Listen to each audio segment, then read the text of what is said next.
kompetensi yang seharusnya dimiliki.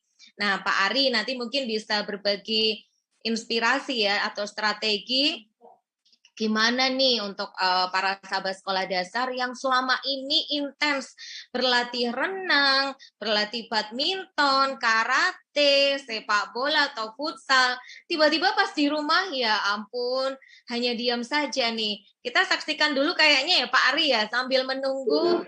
Nah, biar nggak ngantuk nih sahabat sekolah dasar yang ada di rumah, kita putarkan video dulu ya Pak Boni, Pak Denny dan juga Pak Ari. Kita putar video dari para artis-artis influencer kita kalau di rumah olahraganya seperti apa ya. Tetap bisa gerak, sehat, nggak bosen, energik, dan bisa meningkatkan imun juga untuk sahabat sekolah dasar di seluruh Nusantara. Kita saksikan video persembahan dari teman-teman Kementerian Pemuda dan Olahraga. Silakan.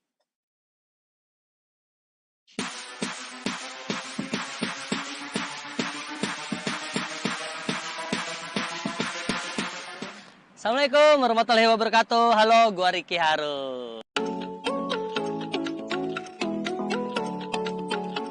Guys, masa pandemik belum berakhir.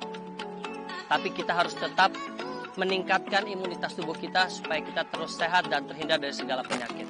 Nah, ikutan yuk.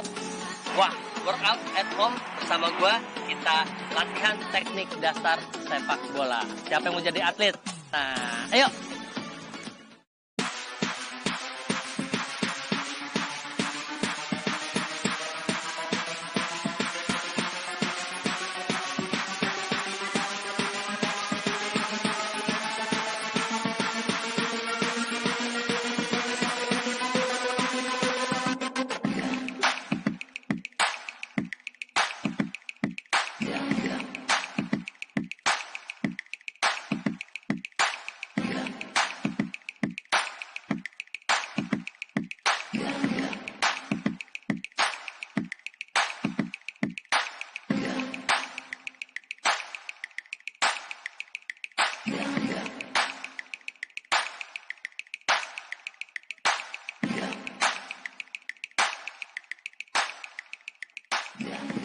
Nah, gimana? Keren kan? Bisa lah gue jadi atlet. Keren ya? Nah, guys, kalau kalian mau lihat video tutorial bareng Atala Araihan, tahu dong, Kapten Timnas Sepak Bola U16 Indonesia. Nah, langsung aja cek videonya di YouTube channelnya Kemenpora. Ayo, olahraga!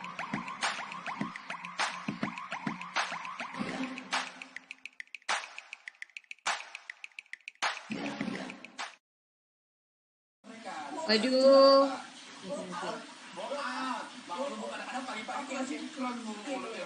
kita akan mengetahui ya gimana sih cara workout ala Cinta Laura ini. Karena kan kalau kita lihat Cinta Laura selalu seger ya, selalu glowing dan badan selalu sehat, fit dan sesuai dengan postur yang diinginkan para wanita. Betul. Juga ada Prill untuk konsina yang mana melakukan side stick. Terus ada juga ada Sabila sama Billy Davidson yang tricep dip. Kalau kamu olahraga di rumah biasanya ngapain? Squat.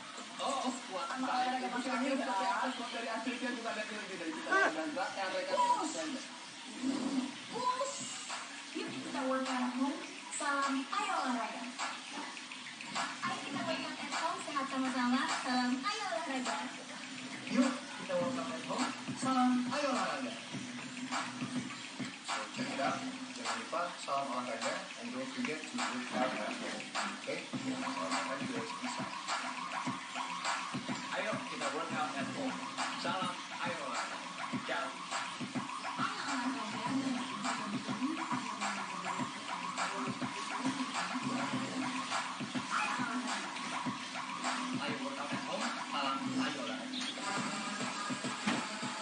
Cinta Laura memilih gerakan squat sebagai latihan fisik untuk menjaga metabolisme tubuhnya.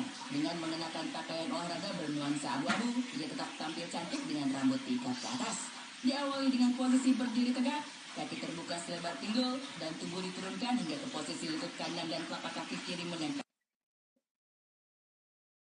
Nah, itu tadi adalah video-video singkat bagaimana kita bisa berolahraga kecil ya Pak Ari ya, olahraga sederhana, gerakan sederhana, tetap menyehatkan, tetap meningkatkan imun kita.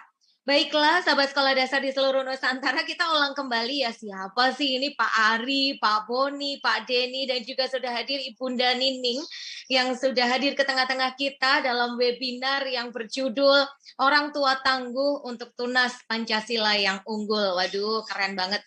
Kalau biasanya nih untuk guru ataupun untuk peserta didik kali ini, siang hari ini bagaimana sih menjadi orang tua yang tangguh biar nggak stres nih mendampingi putra-putrinya ketika belajar dari rumah selama pandemi. Perkenalkan, saya Pia. Saat ini kita sudah bersama para narasumber hebat kita. Yang pertama ada Bapak Dr. Bonafasius Prasetya Ikhtiarto. Beliau adalah Direktur Penyerasian Sosial Budaya dan Kelembagaan Kementerian Desa PDTT. Ya, selamat siang Pak Boni. Selamat siang Mbak Pia. Nah, senang sekali nih Pak Boni, senyumnya selalu energik, ceria. Kemudian ada Bapak Dr. Ari Mulyadi MPD. Beliau adalah Asisten Deputi Pengelolaan Olahraga Pendidikan, Deputi Bidang Pembudayaan Olahraga Kementerian Pemuda dan Olahraga. Selamat siang Pak Ari. Siang Bu Pia. Assalamualaikum. Waalaikumsalam. Kemudian ada Bapak Denny Ranoptri, MPD. Beliau adalah Duta Rumah Belajar dari Provinsi Kalimantan Selatan tahun 2018. Selamat siang Pak Denny. Siang Mbak. Selamat siang. Aduh, semangat-semangat. Dan yang nggak kalah energik, ceria, selalu memotivasi sahabat sekolah dasar yang ada di seluruh Nusantara setiap harinya. Ada Ibunda kita, Ibunda Nining. Beliau selaku Direktur Sekolah Dasar Kementerian Pendidikan, Kebudayaan, Riset, dan Teknologi. Selamat siang, Bunda Nining. Selamat siang. Assalamualaikum Mbak Fia yang selalu cerewet membersamai sahabat sekolah dasar dimanapun berada. Iya nih, kita juga mengajak sahabat sekolah dasar untuk like and subscribe YouTube channel kita biar nggak ketinggalan informasi-informasi penting dan menarik lainnya. Dan juga langsung menyimak laman websitenya Direktorat Sekolah Dasar biar kalau ada informasi hoax nih, pembagian pulsa ataupun pemberian bantuan, kalian bisa langsung cek loh di lamannya Direktorat Sekolah Dasar. Siang hari ini Bunda Nining, sepertinya sahabat sekolah dasar sudah nggak sabar nih para orang tua tangguh kita dan para tunas Pancasila kita menunggu motivasi dari Ibunda Nining yang sekaligus mohon berkenan untuk membuka acara webinar kita pada siang hari ini. Silakan Bunda Nining. Baik, terima kasih Mbak Pia atas waktunya. Bismillahirrahmanirrahim. Assalamualaikum warahmatullahi wabarakatuh. Waalaikumsalam. Yang sama-sama kita hormati, terima kasih banyak. Alhamdulillah hari ini kita bertemu lagi ya di ruang virtual. Masak gudeg dari buah nangka, gudeg dimasak dengan bumbu tradisional. Salam jumpa kembali Bapak Ibu semua, meskipun bertemu lagi hanya di ruang virtual. Terima kasih Pak Dr. Boni, sahabat saya yang paling luar biasa ini dari Kementerian Desa, yang selalu hadir di Sabtu luar biasa. Ini udah yang kesekian kali ya Pak Boni ya, kita hadir di tengah-tengah kawan-kawan, khususnya orang tua tangguh, Bapak Ibu dari putra-putri didik khususnya jenjang sekolah dasar. Dan sahabat saya lainnya juga terima kasih Pak Dr. Ari Mulyadi yang sudah juga bergabung pada kesempatan ini. Beliau adalah Asisten Deputi Pengelolaan Olahraga Pendidikan, Kementerian Pendidikan Olahraga. Terima kasih Pak Ari sudah gabung. Terima kasih waktunya sudah menyempatkan hadir bersama keluarga-keluarga Indonesia, keluarga-keluarga hebat. Mas Denny dari Duta Rumah Belajar Kalimantan Selatan, ini luar biasa, yang selalu dengan kapasitas dan energinya tak kenal lelah, mengunjungi kawan-kawan orang tua tangguh yang sedang menyiapkan tunas-tunas Pancasila Indonesia untuk selalu bisa siap dan mampu beradaptasi dengan berbagai persoalan, khususnya di masa pandemi COVID-19. Terima kasih sekali lagi. Tentunya yang sangat saya banggakan, sangat saya hormati adalah kawan-kawan guru, kawan-kawan kepala sekolah, kawan-kawan dari pemerintah daerah, kawan-kawan orang tua khususnya, Dan tak lupa juga kawan-kawan dari media mungkin yang hadir pada kesempatan ini bersama-sama untuk mendengarkan praktek baik, mendengarkan berbagai program, mendengarkan berbagai pengalaman dari para narasumber yang sama-sama akan kita ikuti melalui ruang virtual ini. Sekali lagi, ini adalah hari Sabtu yang luar biasa. Seperti Sabtu-Sabtu yang lainnya, kami Direktorat Sekolah Dasar selalu berupaya hadir ke hadapan Bapak Ibu semuanya melalui kemudahan akses digital, melalui pertemuan webinar untuk bisa memberikan wawasan, memberikan pengalaman kepada Bapak dan Ibu semua untuk tetap dapat kuat, untuk tetap tangguh, untuk dapat bisa beradaptasi di masa pandemi COVID-19 ini. Puji dan syukur, marilah selalu kita panjatkan kehadirat Tuhan Yang Maha Kuasa, karena atas izin dan ridhonya kita tetap diberi kekuatan, kesehatan, semangat untuk tetap bisa menjalani kehidupan kita sehari-hari, dan tentunya kita semua berupaya untuk bisa memberikan manfaat khususnya bagi orang lain, khususnya bagi anak-anak kita, calon generasi-generasi penerus bangsa. Mereka adalah para tunas Pancasila yang harus kita persiapkan memiliki literasi banyak hal agar mereka kuat, siap menghadapi tantangan kemajuan zaman yang tentunya akan berbeda dari zaman apa yang telah kita lalui sebelumnya. Sekian tahun yang akan datang, kita tidak pernah tahu akan seperti apa anak-anak kita ke depan. Untuk itu, Bapak dan Ibu semuanya telah hadir di sini para narasumber yang di masa pandemi ini khususnya kita semua berupaya semaksimal mungkin mencari terobosan-terobosan agar anak-anak kita tidak semakin dalam terpuruk dalam kekhawatiran kita semua terjadinya learning loss. Suka atau tidak suka, mau atau tidak mau, masa belajar dari rumah dengan beragam pola yang harus dialami oleh anak-anak kita. Dengan segala kemampuan, kesiapan orang tua tentunya akan dan telah memberikan dampak khususnya terhadap kualitas pembelajaran anak-anak kita. Tidak bisa kita pungkiri, tidak bisa kita tutup-tutupi. Mari kita bersama-sama mencari solusi yang terbaik agar anak-anak kita tidak semakin terjerumus dalam kekhawatiran learning loss yang terjadi karena dampak pandemi belajar dari rumah. Bapak, Ibu, pemirsa, hadirin sekalian dimanapun berada, melalui ruang virtual ini, kawan-kawan khususnya tim Pokja Giat di sekolah dasar, di Direktorat Sekolah Dasar ada Pokja yang kami beri namanya Pokja Giat, yaitu sebuah Pokja yang berupaya memikirkan gerakan informasi, transformasi, layanan pendidikan yang harus ditingkatkan.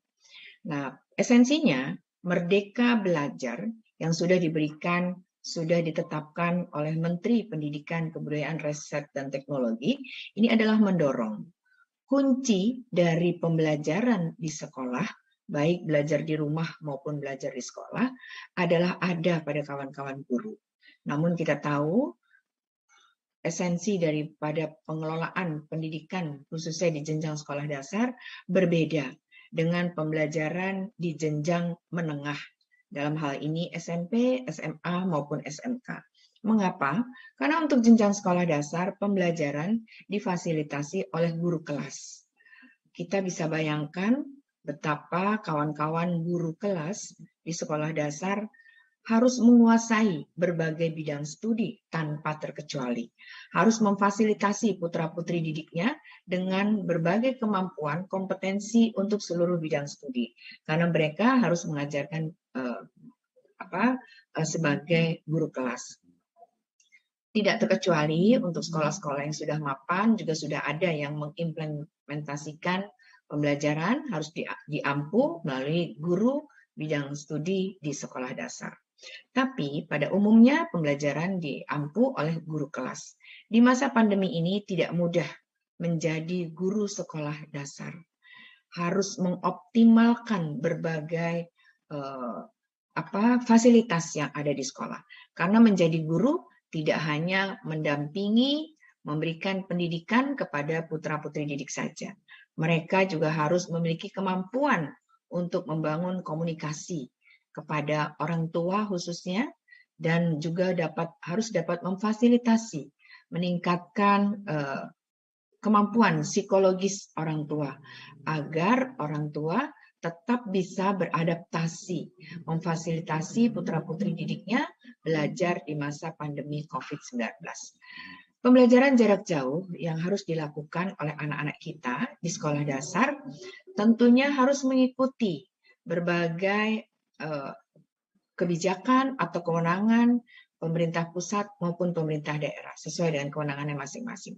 Namun, dalam pembelajaran jarak jauh, guru memang yang paling dituntut perannya dalam menghindari, meminimalisir terjadinya learning loss.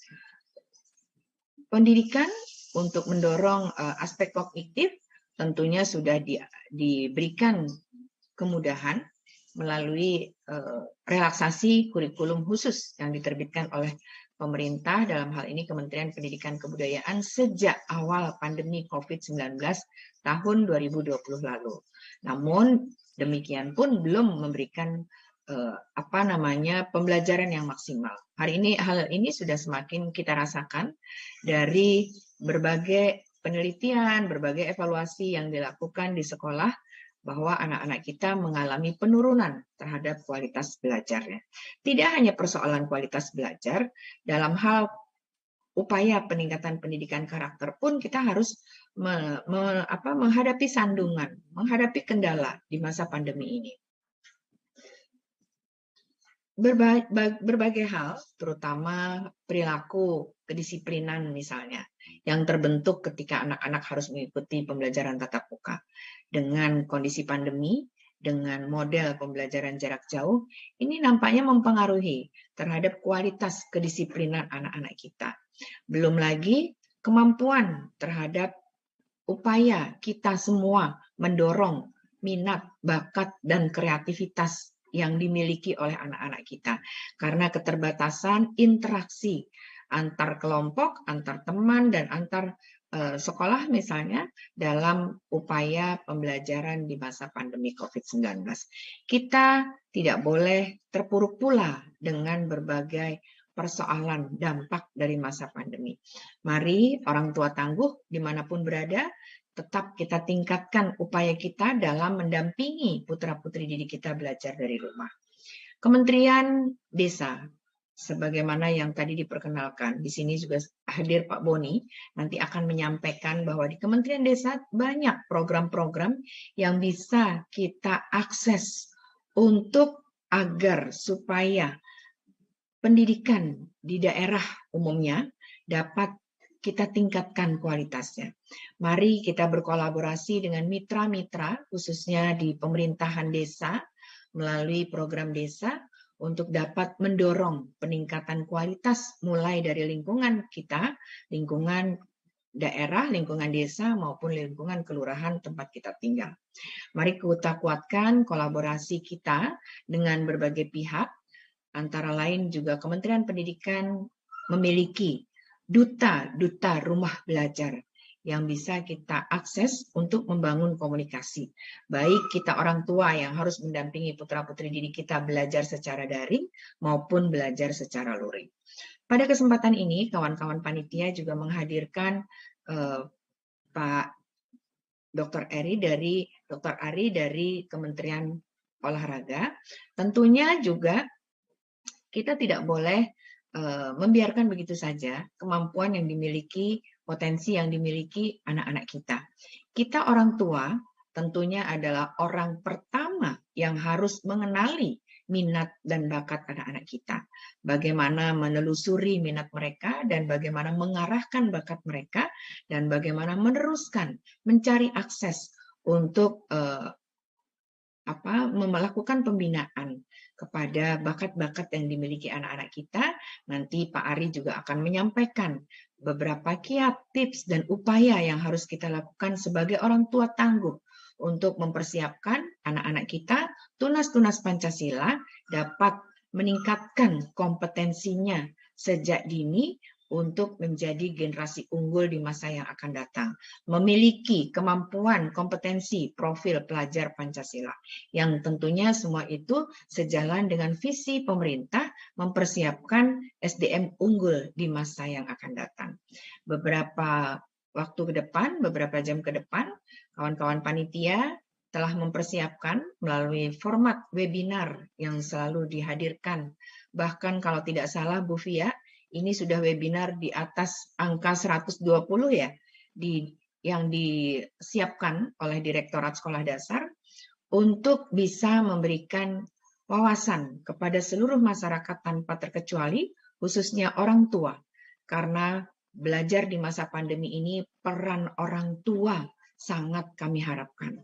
Bukan kami memaksakan mendidik yang mendadak, gitu ya, tapi mendorong para orang tua untuk tetap bersabar, untuk dapat membangun komunikasi dengan banyak pihak, mempersiapkan anak-anak kita menjadi tunas-tunas Pancasila, generasi unggul di masa yang akan datang. Komunikasi penting, dan kami, Direktorat Sekolah Dasar, selalu berupaya semaksimal mungkin melalui berbagai format yang dapat kami siapkan, menggunakan kemudahan teknologi untuk hadir di tengah Bapak Ibu sekalian, memperkuat, menyemangati, dan mari kita berkolaborasi dengan berbagai pihak mendorong anak-anak kita. Karena sejatinya orang tua harus menjadi role model bagi anak-anak kita. Memberi kekuatan, ketakwaan, kebersamaan, membangun kesiapan mental, fisik, dan sebagainya untuk anak-anak kita. Mulailah dari rumah, karena rumah merupakan tempat yang paling nyaman untuk anak-anak kita mempersiapkan dirinya sebelum mereka mengenal dunia luar. Barangkali itu Ibu Fia yang bisa saya sampaikan mengawali kegiatan webinar pada siang ini, yang tentunya narasumber-narasumber sudah siap memberikan ilmunya. Pelatih hebat si pelatih kuda, menyiapkan kuda bermental juara. Meskipun pandemi masih melanda, semangat berkarya untuk negeri harus membara. Terima kasih dari saya. Wabillahi taufik wal hidayah. Wassalamualaikum warahmatullahi wabarakatuh. Salam sehat, salam semangat untuk Indonesia tumbuh, Indonesia tangguh, Indonesia mampu menghadapi pandemi COVID-19. Terima kasih dari saya kembalikan kepada Ibu Fia. Iya, terima kasih Bunda Nining. Luar biasa sekali ya siang hari ini, sahabat sekolah dasar. Bunda Nining tadi sudah memberikan motivasi bahwa kita semua nih pada saat pandemi ataupun enggak saat pandemi, memang sudah saatnya kita berkolaborasi. Karena di era revolusi industri 4.0, sudah tidak musim lagi nih berkompetisi, si Kemendes berjalan sendiri, Kemenpora berjalan sendiri, Duta Rumah Belajar berjalan sendiri, tapi kita berkolaborasi, bergotong royong bersama-sama, seperti salah satu indikator profil pelajar Pancasila adalah bergotong. Nah, sahabat sekolah dasar, terima kasih sekali Bunda Nining atas waktu dan motivasinya siang hari ini. Sahabat sekolah dasar mengingatkan kembali bagi sahabat sekolah dasar yang menghendaki sertifikat webinar rutin kami atau webinar series, ada sertifikat 32 jam di mana nanti para sahabat sekolah bisa mengikuti 8 serinya secara berturut-turut, mengisi link absensi, mengunduh materi para narasumber, gratis loh, nggak dipungut biaya, dapat ilmu, dapat sertifikat, dapat berkontribusi. Dan bagi sahabat sekolah dasar yang menginginkan tanya jawab langsung berinteraksi dengan para narasumbernya, bisa menuliskan di kolom chat YouTube kami dan tidak lupa menyebutkan nama ataupun asal instansi atau asal kabupaten kotanya.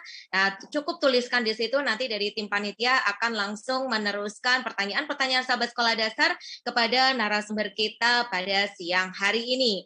Dan langsung saja kita menyapa Pak Boni, ya, jangan sampai keliru Pak Bona ya. Kalau Pak Bona selalu mengingatkan via Mbak Via. kalau Bona itu adalah nama salah satu tokoh di majalahnya anak-anak. Ada Bona, ada Rongrong, ada Nirmala, ada Oki. Nah, masih ingat nggak sih sahabat sekolah dasar? Nah, sekarang ini kita bersama Pak Boni, yang tadi videonya sudah kita saksikan bersama-sama. Bagaimana Pak Boni dan juga timnya bersama-sama mengawal sahabat sekolah dasar yang terutama berada di wilayah terpencil ya Pak Boni ya. Betul, Tapi tetap terus bisa berkarya, meningkatkan kompetensinya dengan dukungan dari teman-teman Kementerian Desa ini. Nah, Pak Boni akan bercerita bagaimana ya kita bisa berkolaborasi mendukung para orang tua terutama pada saat pandemi ini. Kepada yang terhormat Boni, disilahkan Bapak. Ya, baik. Terima kasih Mbak Via. Yang terhormat Ibu Direktur, Ibu Ning, yang selalu penuh semangat bersinergi dengan kami Kementerian Desa, juga para narasumber, ada Pak Ari, Asdep di Kemenpora, juga Mas Denny ya sebagai Duta Rumah Belajar. Tadi Bu Direktur sudah menyampaikan pantun, saya juga nggak mau kalah lah, pantun sedikit aja gitu. Jalan-jalan bersama dengan Pak Made sambil beli sate. Direktorat SD memang oke. Ya, itu sedikit pembuka saja, sedikit pembuka dari saya. Baik, Bapak dan Ibu sekalian, terutama sahabat sekolah dasar dari Sabang sampai Merauke, ini adalah kali keempat, mohon maaf, menyampaikan berbagai macam hal-hal yang terkait dengan program, kegiatan yang ada di Kementerian Desa PDTT, lebih spesifiknya ada di Direktorat Jenderal Percepatan Pembangunan Tertinggal, dan sengaja juga yang dikhususkan untuk peningkatan kapasitas sumber daya manusia yang ada di desa. Saya mohon izin untuk menyampaikan paparan saya. Sudah terlihat ya? Baik, sudah terlihat ya, para sahabat sekolah dasar? Mbak Via sudah terlihat ya, Mbak Via ya? Aman, Bapak, terlihat. Oke. Baik, saya sengaja mengkolaborasikan dengan tema kita pada hari ini, yang mana temanya adalah terkait dengan tunas Pancasila, ya, tunas Pancasila. Jadi di sini saya mengambil temanya. Kita punya program yang cukup luar biasa dari Gus Menteri Abdul Halim Iskandar, yaitu SDGs Desa, dan kita punya juga dana desa. Jadi bagaimana SDGs Desa dan dana desa dalam tumbuh kembang tunas Pancasila unggul. Nah, ini tadi sudah sedikit disampaikan saya di Kementerian Desa, sebelumnya saya di Badan Pusat Statistik dan juga sebagai dosen di Universitas Mercubuana, Jakarta. Kita masuk kepada SDGs Desa. Jadi SDGs Desa ini merupakan inovasi dari Gus Menteri Abdul Halim Iskandar. Ketika beliau menjabat, beliau melihat pembangunan desa ini kok indikatornya macam-macam ya. Ada indikator pembangunan desa, ada indikator desa membangun. Lalu beliau menyampaikan kenapa kita nggak pakai indikator global SDGs. Jadi beliau menyampaikan idenya bagaimana SDGs global itu dilokalkan menjadi SDGs desa. Sehingga ini menjadi salah satu proksi dalam pembangunan yang ada di desa. Beliau sudah mengeluarkan 2 bukunya terkait dengan SDGs desa, yang kalau kita lihat sebenarnya SDGs desa ini itu mirip dengan SDGs global, ya. Ada 18 kalau SDGs desa, kalau SDGs global itu ada 17, yang mana semuanya ditambahkan desa di sana. Jadi dari goals atau tujuan pertama sampai ke 18 itu semua mengarah kepada desa. Jadi sebagai contoh, misalkan kalau kita bicara goals yang pertama itu tanpa kemiskinan, maka kita masukkan desa tanpa kemiskinan. Nah, yang terkait dengan pendidikan itu ada di goals nomor keempat, yaitu pendidikan di desa berkualitas. Jadi kalau kita bicara pendidikan di desa ini, baik itu yang bersifat formal maupun bersifat informal, itu kita sebut dengan pendidikan desa berkualitas yang dalam kerangka SDGs desa yang akan kita capai. Nah, kenapa kok SDGs desa? Beliau menyampaikan bahwa kalau kita berhasil membangun desa dengan pendekatan SDGs ini, maka 74% SDGs desa ini itu menyumbang dari SDGs yang nasional. Jadi kalau kita berhasil membangun desa dengan 18 tujuan ini, maka itu sudah menyumbang 74%. Artinya tanpa berkembangnya kota pun, kalau desa-desa kita kembangkan lebih maju, maka 70% itu sudah menyumbang dari pembangunan nasional yang berkelanjutan. Jadi ini luar biasa sekali kalau kita bicara pembangunan yang ada di desa. Nah, dari ke-18 ini dikelompokkan menjadi 8 tipologi. Nah, saya tidak akan menjelaskan satu persatu karena yang saya kaitkan di sini adalah khusus saya kaitkan dengan desa peduli pendidikan. Jadi ini tujuannya adalah untuk menuju kepada pendidikan desa yang berkualitas. Nah, kalau kita lihat goals yang keempat ini, pendidikan desa yang berkualitas, itu ada beberapa indikator-indikator yang mana kalau kita lihat, ini ada juga yang terkait dengan Direktorat SD. Di poin 1 sudah jelas di sana adalah akses anak SD. Ya, ini sudah jelas ya, akses anak SD. Jadi artinya anak-anak yang ada di desa itu bisa mengakses sekolah dasar. Itu sampai 100% harusnya. Jadi tidak ada lagi cerita anak di desa-desa itu yang tidak sekolah SD. Bahkan tidak hanya SD saja. Kalau kita bicara di dalam goals keempat ini, SD, SMP sampai dengan SMA. Lalu juga yang terkait dengan pendidikan agama, ada pesantren di sana. Juga kalau masih belum sekolah, juga ada terkait dengan PAUD, TK, begitu ya. Ya ada angka APK ini angka partisipasi ya, jadi angka partisipasi sekolah. Bagaimana anak-anak itu bisa mengakses dan bersekolah di PAUD, TK, SD dan SMP. Lalu juga masuk juga kepada melek aksara Latin dan non Latin. Ini bukan hanya anak-anak tapi semuanya di atas 15 tahun, ya. Dan harapannya adalah rata-rata lama sekolah penduduk itu mencapai 12 tahun. Jadi kalau kita bicara 12 tahun ini berarti dari SD 6 tahun, 3 tahun SMP, 3 tahun SMA itu bisa tercapai semuanya. Lalu juga ada indikator yang dikaitkan dengan taman bacaan dan perpustakaan bagi masyarakat di desa. Nanti akan saya detailkan lagi ke dalam dana desa itu bisa digunakan buat apa saja sih terkait dengan pendidikan desa berkualitas ini. Nah, sebenarnya apa yang menjadi goals di sini adalah kita lihat di bawah bahwa kita bicara pendidikan desa berkualitas itu artinya setiap warga negara itu berhak mendapatkan pendidikan yang layak. Ini diatur juga dalam undang-undang kita. Ada pendidikan wajib belajar 9 tahun, tapi kalau kita bicara pendidikan desa berkualitas dalam kerangka SDGs desa, ini bukan hanya 9 tahun, tapi 12 tahun. Lalu juga ada peningkatan angka harapan sekolah. Lalu pelatihan, ini juga ada kata-kata pelatihan juga. Jadi anak yang dididik di sekolah itu bukan hanya belajar secara formal saja, tapi juga ada vokasi, ada keterampilan bagi anak-anak yang belajar di sekolah. Nah, pendidikan ini termasuk juga di bawahnya sana juga ada pendidikan vokasional. Lalu juga ada perhatian terhadap anak yang putus sekolah, ya, dan juga perlindungan anak dari tindak kekerasan dan penindasan. Jadi kalau kita lihat goals keempat ini itu luar biasa. Ya. Kalau kita bisa mencapai ini, ya, mencapai semua yang ada bahwa pendidikan desa ini bukan hanya formal saja, tapi informal juga bisa berkualitas di seluruh desa yang ada di Indonesia sebanyak 74.952 desa, maka pendidikan desa itu akan mengangkat juga kepada pendidikan secara nasional.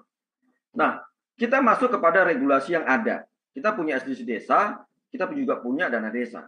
Bagaimana kita mengkolaborasikan antara SDGs desa dengan dana desa? Ya, kita ada regulasi di Permen Desa nomor 11 tahun 2019 untuk prioritas penggunaan dana desa di tahun 2020 dan Permendes nomor 13 tahun 2020 untuk prioritas penggunaan dana desa di tahun 2021. Kita lihat apa kira-kira pemanfaatan dana desa ini untuk pembangunan tunas-tunda Pancasila. Yang pertama, kita lihat ada pelayanan pendidikan bagi anak, ya. Jadi dana desa itu bisa dimanfaatkan juga untuk pembangunan yang dikaitkan dengan pendidikan. Di sini pembangunan atau rehabilitasi misalkan gedung PAUD. Juga bantuan alat peraga. Di sini memang spesifik di anak-anak PAUD dan TK karena mereka butuh untuk tumbuh kembang mereka seperti itu. Sarpras ini untuk apa? Untuk posyandu, taman bermain, taman bacaan masyarakat, termasuk juga alat bermain anak-anak usia dini. Lalu juga ada bantuan insentif guru pembina, terutama untuk pelayanan yang dasar ya, PAUD, TK, dan juga untuk taman belajar maupun untuk fasilitator pusat kegiatan belajar masyarakat. Juga ada bantuan pelatihan guru PAUD, kader-kader bina keluarga balita. Ini biasanya kita juga kerjasama dengan BKKBN, ya, Badan Kependudukan dan Koordinasi Keluarga Berencana Nasional.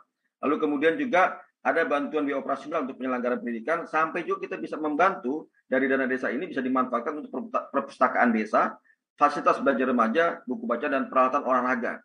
Jadi sebenarnya juga bisa juga dikaitkan dengan teman-teman Kemenpora, dana desa juga bisa bersinergi juga dengan Kemenpora kaitannya dengan peralatan olahraga ini. Nah, selain itu juga pelayanan pendidikan bagi anak-anak di sini, ya terutama juga bisa diperuntukkan juga bagi anak putus sekolah, anak jalanan maupun anak lainnya. Nah, juga peningkatan pengetahuan dan pelatihan bagi remaja. Nah, ini di sini. Yang poin di sini adalah bagaimana di sini juga ada pengembangan skill-nya. Jadi bukan hanya pendidikan dasar, bukan hanya bersifat formal SD, SMP, SMA, tapi juga ada peningkatan pelatihan, peningkatan skill, kompetensi dan kapasitas bagi remaja yang ada di desa, seperti pengembangan sarpodi pertanian, pembibitan pertanian, perikanan, perkebunan, sampai kemudian otomotif, sampai juga kemudian bagaimana mereka menggunakannya juga untuk bermain tradisional sanggar seni dan budaya. Nah, kemudian untuk anak-anak yang usia 7-18 tahun yang tidak sekolah ataupun putus sekolah, ini juga bisa kita bantu juga melalui dana desa ini untuk melanjutkan pendidikan mereka sampai pendidikan minimal menengah untuk keluarga miskin. Jadi kita lakukan pendataan dulu anak tidak sekolahnya, dari situ anak tidak sekolahnya akan dibantu melalui jalur formal maupun non formal, misalkan dia masih bisa masuk di SMP atau SMA bisa langsung masuk di sana, tapi kalau tidak ada paket ya, ada paket-paket kejar A, kejar B, kejar paket C. Nah di sana juga ada juga pelayanan pendidikan untuk yang bersifat vokasi sesuai dengan minat dan bakatnya. Jadi spesifik di sini bukan hanya dikaitkan untuk pendidikan dasar, untuk pendidikan formal, tapi juga untuk peningkatan kapasitas mereka gitu. Sehingga walaupun mereka tidak bersekolah atau putus sekolah, mereka juga mempunyai keterampilan di sini. Nah, termasuk juga di sini juga bisa dimanfaatkan untuk biaya pendidikan, ya, juga untuk pemberian bantuan untuk biaya pendidikan untuk yang anak berkebutuhan khusus dan juga biaya operasional penyelenggaraan gerakan kembali bersekolah. Nah, kadang-kadang di desa itu bukan melulu dari dana desa saja dikaitkan dengan badan usaha milik desa. Badan usaha milik desa akan terus berkembang, digunakan untuk masyarakat desa. Di beberapa desa ada yang menggunakan profit keuntungan dari BUMDes itu untuk menyekolahkan satu keluarga satu sarjana. Ini di beberapa desa sudah pernah ada yang menggunakan skema seperti itu. Jadi poin yang beasiswa bagi anak-anak desa ini bukan melulu saja dari dana desa, tapi misalkan saja ada penyertaan dana desa di BUMDes, BUMDes yang berkembang, dari BUMDesnya bisa memberikan beasiswa kepada anak-anak yang ada di desa. Nah, untuk pembangunan sarana prasarana di sini, pendidikan, sosial dan budaya, tadi juga sudah disinggung seperti misalkan taman bacaan, ya, bisa juga masuk di bangunan PAUD, juga ada buku peralatan, wahana permainan, jadi juga bisa digunakan untuk wahana permainan di sini. Termasuk juga untuk taman belajar keagamaan, sarana prasarana bermain yang terkait dengan kreativitas anak, lalu juga untuk sarana olahraga. Ya, ini kami dulu juga punya program yang namanya Saratoga. Jadi Saratoga ini ada sarana olahraga, membangun berbagai macam sarana-sarana olahraga yang ada di desa-desa, yang tujuannya adalah supaya anak-anak remaja di desa itu punya kesempatan untuk berolahraga, jadi tidak ngumpul saja, nongkrong saja, akhirnya menimbulkan keonaran, tapi energinya dialihkan untuk berolahraga. Ini pernah kita lakukan di tahun 2015 sampai 2019 kalau tidak salah. Itu salah satunya adalah membangun sarana olahraga. Tapi dari dana desa sendiri bisa terus belajar sampai sekarang kalau ingin membangun sarana olahraga tersebut. Juga untuk bangunan pustakaan desa, buku bacaan, termasuk juga untuk balai pelatihan kegiatan belajar masyarakat, gedung sanggar, untuk kemudian kesenian, ya, galeri, komunikasi informasi terkait dengan tadi ya, kerjasama dengan teman-teman BKKBN, terutama isu stunting sekarang. Jadi kalau kita bicara stunting ini, nggak ada artinya kita menyiapkan berbagai macam skema-skema pembelajaran kalau anak-anak kita terjebak dalam kondisi stunting, artinya gagal tumbuh begitu. Nah, ketika ini terjadi, maka ya tidak bisa berbuat apa-apa. Berbagai macam metode yang canggih pun tidak berhasil. Oleh karena itu, salah satu cara juga dalam edukasi ini adalah bagaimana kita membuat anak-anak ini atau orang tua menyiapkan supaya anak-anaknya bisa lahir sehat dan tidak terjebak dalam keadaan stunting yang memang sangat berbahaya. Nah, ini sudah juga kita lakukan dengan teman-teman dari BKKBN sinergi untuk mengurangi isu anak stunting, isu kurang gizi. Lalu juga ada sarana prasarana yang perjalanan anak dari sekolah. Nah, ini nanti juga akan saya bahas terkait dengan kita bangun juga asrama, gitu. Bukan dari dana desa, tapi dari anggaran dari Kementerian Desa kita bangun asrama yang tujuannya adalah bagaimana anak-anak itu tidak perlu harus pergi jauh-jauh. Kalau kita bicara daerah tinggal, perginya harus jauh-jauh tuh naik perahu, naik kapal. Tapi kita siapkan asrama di mana mereka tinggal di situ, gitu, seperti itu. Nah, untuk peningkatan kapasitas di sini, kalau kita lihat kami punya balai yang cukup banyak. Jadi selain dari dana desa, kami juga punya balai ada di Jakarta, di Jogja. Ini contoh fotonya adalah balai besar latihan masyarakat yang ada di Jogja. Lalu di Sumatera itu kita punya ada di Bengkulu dan di Riau, di Pekanbaru. Lalu kemudian di Kalimantan kita punya di Banjarmasin, di Sulawesi kita punya di Sulawesi Selatan, di Indonesia Timur kita punya di Bali, Ambon, dan juga di Jayapura. Nah, ini adalah bagaimana kita meningkatkan cara kita untuk meningkatkan kapasitas masyarakat yang di desa. Bisa datang ke balai tersebut ataupun kita juga bisa turun ke lapangan untuk memberikan pelatihan-pelatihan kepada warga desa. Pelatihan-pelatihan apa saja? Di dalam Permen Desa nomor 13 dan nomor 11 itu sudah jelas juga bahwa dana desa itu menunya bisa digunakan untuk misalkan saja pengelola usaha ekonomi produktif. Lalu juga untuk kelompok perempuan, juga bisa untuk kelompok pemuda, kelompok tani, kelompok nelayan, pengrajin, kelompok usaha wisata. Dan tahun 2021 ini pun saya juga melakukan peningkatan kapasitas di beberapa daerah tertinggal ya bagi para pengelola BUMDes, pengelola desa wisata, dan rencananya tahun depan itu anggaran sudah kami siapkan juga untuk kelompok pemuda, kelompok perempuan, dan kelompok yang disabel. Jadi ini adalah cara-cara kami bagaimana kami juga ingin meningkatkan kapasitas remaja di desa, tidak hanya melulu dikaitkan dengan pendidikan formal saja, tapi pendidikan non formal di sini. Nah, kalau kita lihat dari amanah regulasi yang ada di sini, banyak sekali yang bisa kita lakukan sinergi dengan teman-teman sahabat sekolah dasar. Tentunya memang kalau sahabat sekolah dasar spesifik di anak-anak dari usia mungkin 8 sampai 12 tahun ya, atau 7 sampai 12 tahun. Nah, itu pun juga bisa kita berikan semacam peningkatan minat dan bakat mereka. Jadi ketika mereka beranjak remaja, mereka sudah tahu arah mereka mau kemana begitu. Nah, kondisi pandemi COVID ini seperti ini sekarang, sebenarnya di satu sisi itu bisa merupakan suatu hambatan, di sisi lain juga bisa merupakan suatu berkah. Mereka punya kesempatan tidak melulu belajar di kelas saja, tapi mereka bisa belajar di luar kelas. Nah, ini yang kita lakukan juga dengan beberapa daerah ya. Kita kerjasama dengan beberapa balai-balai yang kita punya dan juga dengan teman-teman dari NGO, juga dari pihak swasta. Bagaimana mereka mengisi waktu luang mereka dengan hal-hal yang berguna. Jadi ketika mereka mengakses digital, tidak hanya melulu belajar saja, tapi ada hal-hal lain yang membuat mereka menjadi menarik. Termasuk juga cara mereka bermainnya pun juga kita bisa arahkan bersama-sama seperti itu. Nah, itu yang kita kaitkan kalau kita bicara ada SDGs desa, kemudian ada dana desa. Jadi sebenarnya dana desa ini banyak sekali manfaatnya. Nah, tergantung bagaimana masyarakat desa itu bisa memanfaatkan dana desa tersebut gitu. Nah, ujung-ujungnya adalah harus ikut berpartisipasi. Jadi ketika menjadi warga desa, sahabat sekolah dasar yang kebetulan misalkan tinggal di desa, maka sahabat sekolah dasar juga bisa memberikan masukan juga kepada aparat desa dikaitkan dalam tema-tema yang tadi saya sampaikan tadi, yang menu-menu saya sampaikan tadi, pada saat misalkan diadakan musyawarah dusun dan kemudian musyawarah desa. Sehingga apa yang menjadi harapan dalam peningkatan kapasitas tumbuh kembang tunas Pancasila remaja yang ada di desa itu bisa juga masuk dalam menu-menu yang memanfaatkan dari dana desa, seperti itu. Nah, yang bagian kedua saya ingin cerita terkait dengan bagaimana Kementerian Desa dan PDTT ini bersinergi mewujudkan tunas muda Pancasila. Jadi kalau tadi itu semuanya ada di desa. Sekarang bagaimana dengan kami di Kementerian Desa? Tugas kami apa di sini? Kebetulan saya juga menggawangi sosial budaya kelembagaan di mana di dalamnya adalah pendidikan dasar, jadi PAUD, SD sampai dengan SMP. Maka ada beberapa juga yang kami lakukan di sini. Kami lakukan dalam kaitannya untuk mewujudkan tunas muda Pancasila ini. Yang pertama kita punya platform digital peningkatan kompetensi yang disebut dengan Akademi Desa 4.0. Ini di-launching oleh Pak Sekjen yang lama, Pak Anwar Sanusi itu tahun 2019. Jadi 2018 saya ikut merancangnya bersama Pak Sekjen dan teman-teman. Ada beberapa dari perguruan tinggi juga kita ajak juga. Ini bukan bersifat pendidikan formal. Jadi nama Akademi Desa ini bukan terus dapat gelar akademik itu enggak, tapi kita lebih kepada sertifikasi dan vokasi di sini. Jadi ini ada platform digital pendidikan dan pelatihan yang berbasis industri 4.0 dalam mempercepat peningkatan kapasitas SDM desa menuju Indonesia emas seperti yang diharapkan oleh Bapak Presiden kita, Bapak Joko Widodo.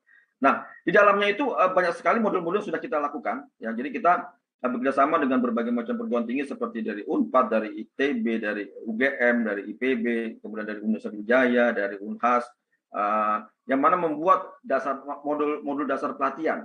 ada yang terkait dengan Prukades, BUMDes, kemudian perencanaan musyawarah desa, good village government, keuangan dan akuntansi desa, kepemimpinan desa, kewirausahaan desa, kemudian strategi usaha desa, teknologi tepat guna yang bisa diakses oleh siapa saja, termasuk juga orang tua dari para anak-anak yang mempunyai anak-anak yang masih bersekolah SD.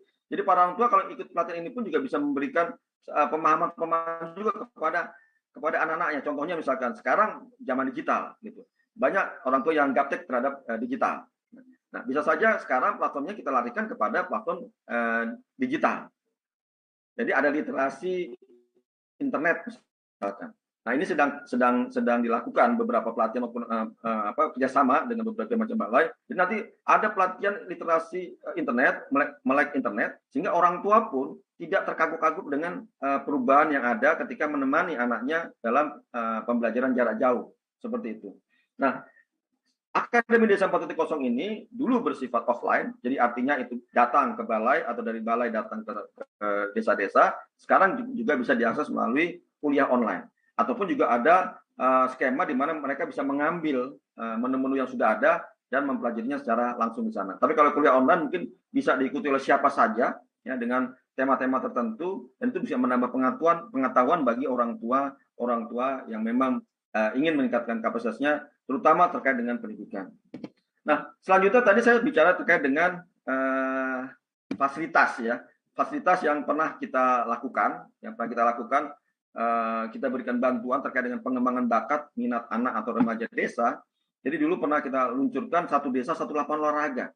Jadi kita berikan bantuan dari beberapa desa-desa yang ada, kita bangun.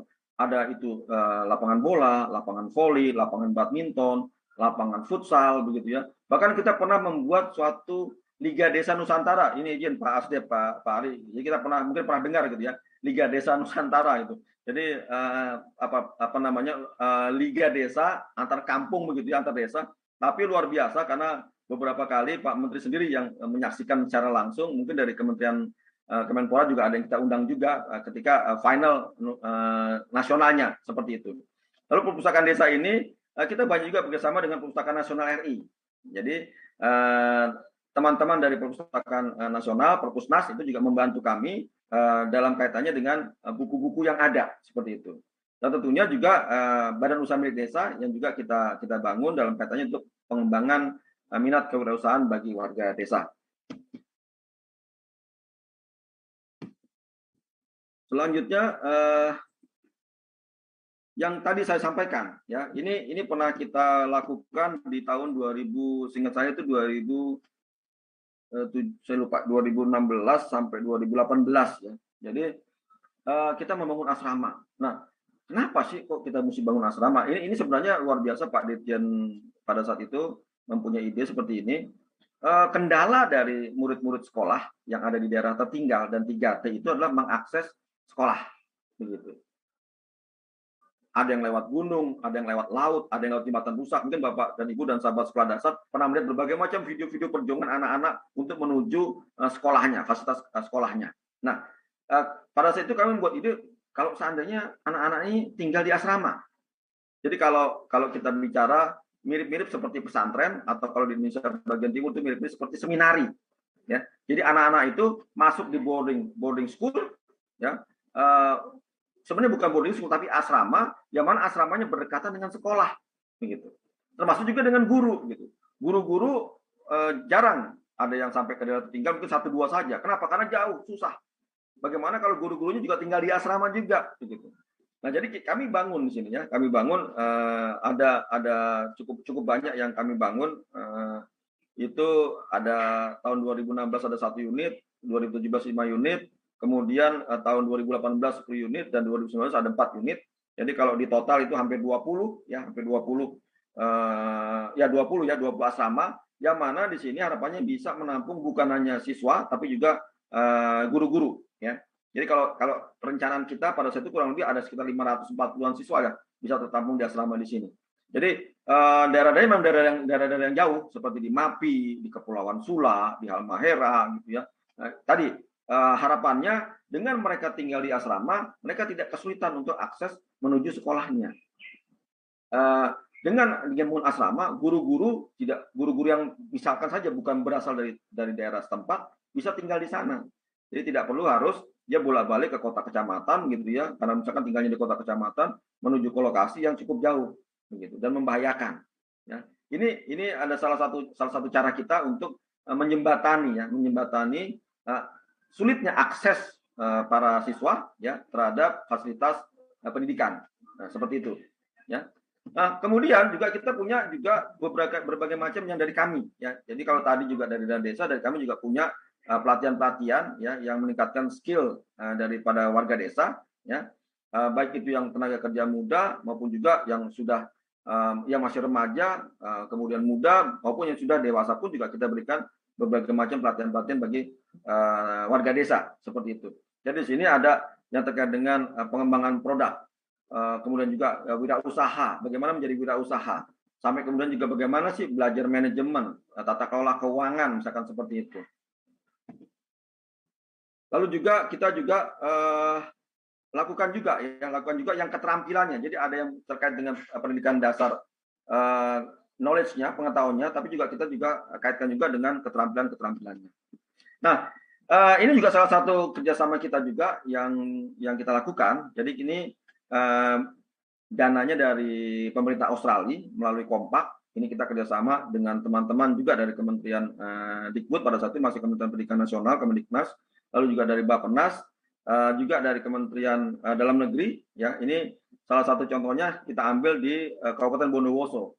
Jadi kalau kita bicara kerjasama ini mau nggak mau bukan hanya melulu oleh pemerintah pusat saja, tapi juga ada motivasi kepedulian dari pemerintah daerahnya. Apalagi kalau kita bicara lebih spesifik, kepedulian dari pemerintah desanya gitu. Di Bondowoso ini, Kabupaten Bondowoso, pemerintah Kabupaten Bondowoso cukup partisipatif. Ya, kita bikin suatu program kita sebut dengan Getar Desa di sini, yaitu untuk inovasi percepatan penurunan kesenjangan pendidikan di Kabupaten Bondowoso. Jadi di sini pendidikan ini lagi-lagi ada yang bersifat dasar, ya, dasar itu artinya formal gitu ya, tapi juga ada yang bersifat pendidikan yang dikaitkan dengan kompetensi di sana. Nah, ini diambil dari mana? Diambil dari dana yang sudah ada. Jadi sebagian dana yang sudah ada diambil dari dana desa, tapi kekurangannya dari teman-teman dari pemerintah Australia yang membantunya. Cukup banyak ya, kalau kita hitung di sini hampir 9 miliar yang diambil, tapi itu dari sekian desa yang ada ya, sekian desa yang ada. Nah, tapi kalau kita lihat di sini dampaknya apa? Itu ada 17.930 warga yang bisa mendapatkan pendidikan kesetaraan. Ya. Juga ada 7.016 itu jumlah kelompok belajar dan usaha. Ya. Ada 2.214 guru yang tersertifikasi. Ya, dikaitkan dengan Getar Desa ini. Ya. Jadi kalau kita lihat di sini, ini semuanya ikut terlibat. Ya, semuanya ikut terlibat. Anak-anak pendidik sudah pasti itu akan mendapatkan keuntungan yang paling besar. Tapi masyarakat desa, warga desa, para orang tua ya, juga bisa ikut terlibat dalam program ini. Dan kita masih banyak lagi program-program yang kita bangun mirip-mirip seperti ini. Terakhir kita kerjasama juga dengan teman-teman dari SurfAid dari New Zealand. Itu juga dikaitkan bagaimana peningkatan pendidikan yang bersifat bukan pendidikan bersifat formal, tapi pendidikan yang bersifat terkait dengan kesehatan, pendidikan yang terkait dengan sanitasi, terkait dengan gizi, terkait juga dengan sekarang zaman masa pandemi ini, dan juga termasuk terkait dengan literasi digital atau terkait dengan pemanfaatan daripada internet tersebut. Ini beberapa mitra kerjasama pengembangan SDM di desa. Kita banyak sekali juga bekerjasama dengan teman-teman dari NGO dalam negeri juga, ya. Seperti ini kita ada Astra. Astra juga punya namanya dulu Kampung Astra Sejahtera ya, dari CSR-nya Astra Internasional. Lalu juga dari Surya Institute, ada Zenius juga membantu kita juga. UT ini pernah membantu kita sekarang ya. UT ini sekarang malah membantu kita dalam kaitannya dengan sertifikasi guru PAUD. Ya. Lalu ada Kuiper dan Halohola itu di seminar saya yang kedua kalau nggak salah sudah saya juga sampaikan juga kerjasama dengan mereka dalam platform digital untuk pendidikan di daerah tertinggal dan di 3T seperti itu. Lalu juga ada dari Coca-Cola, kemudian juga ada Bill and Melinda Gates Foundation, Republika, ya. Jadi kita melakukan kolaborasinya semuanya begitu. Swasta, pemerintah, media juga perlu kita libatkan juga. Seperti contoh Republika ini luar biasa, mereka mewakafkan 500 buku untuk perpustakaan di 5 kabupaten daerah tertinggal. Ya. Untuk Coca-Cola dan Bill and Melinda Gates Foundation ini, mereka melakukan pembinaan untuk perpustakaan di desa. Ya. Itu di 92 desa seperti itu.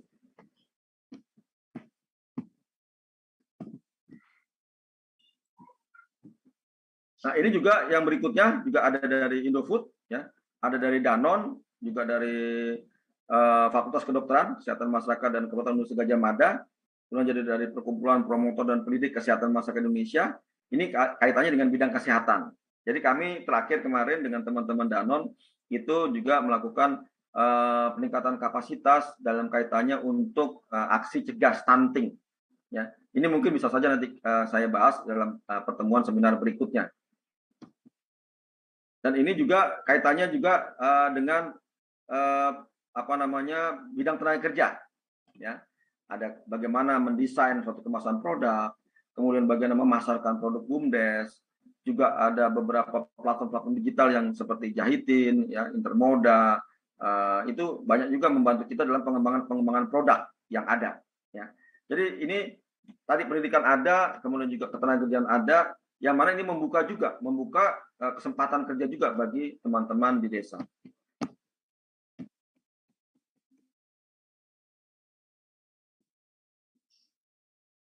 Ini juga terkait dengan keterampilan, ya. Ini juga ada beberapa juga kita kerjasama dengan platform digital seperti Shopee, Bukalapak, ya, belanja.com, lalu dengan Universitas Negeri Malang, ini juga kita melakukan kerjasama juga terkait dengan inovasi dan teknologi. Ini ada Aksiata, Sisternet, Gede Foundation, belanja.com, Jahitin, Shopee. Jadi ini untuk terkait dengan bagaimana warga desa juga bisa melek internet, literasi digital, yang bukan hanya melulu digunakan untuk pemanfaatan ekonomi digitalnya, tapi juga untuk pemanfaatan pendidikan.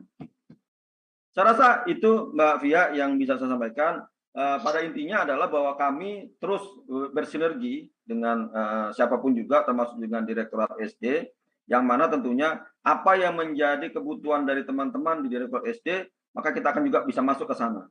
Kebutuhannya misalkan dikaitkan dengan pendidikan dasar, itu tentunya kita juga akan masuk ke sana.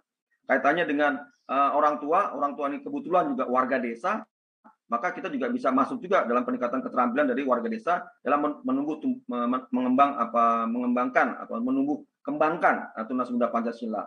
Lalu juga dalam kaitan dengan olahraga, untuk mengembangkan olahraga dan kesenian dan budaya, dalam menumbuhkan minat bakat remaja pun kita juga punya beberapa menu-menu. Ada yang bersifat menyeluruh dari dana desa, ada juga yang bersifat APBN. Itu kebetulan kami juga nggak banyak memang anggaran kami, tapi setidaknya anggaran kami itu bisa betul-betul bisa betul-betul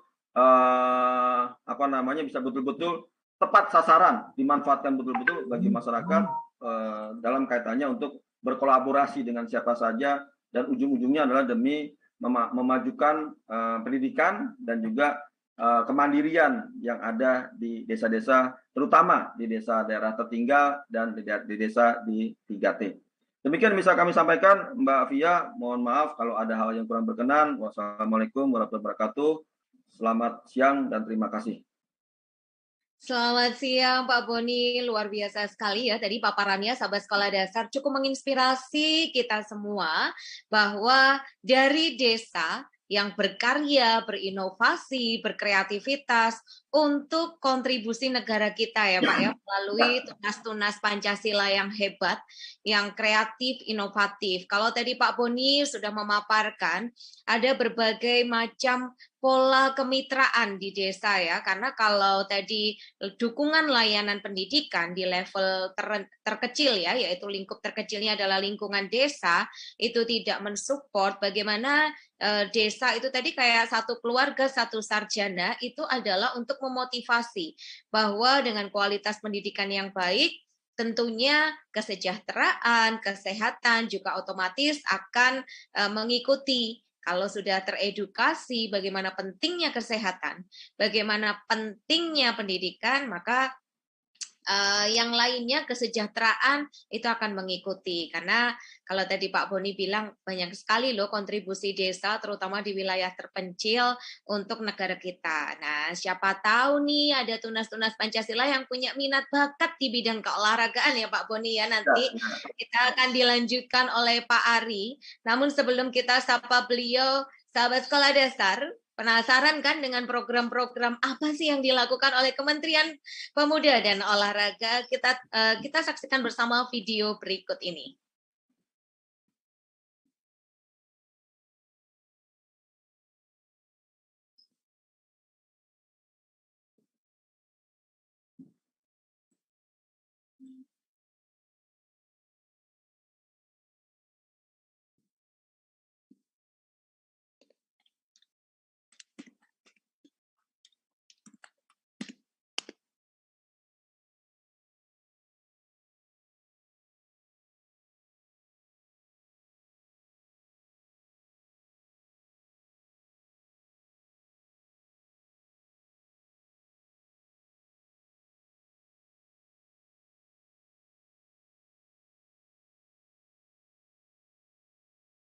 Salam olahraga. Gala Desa.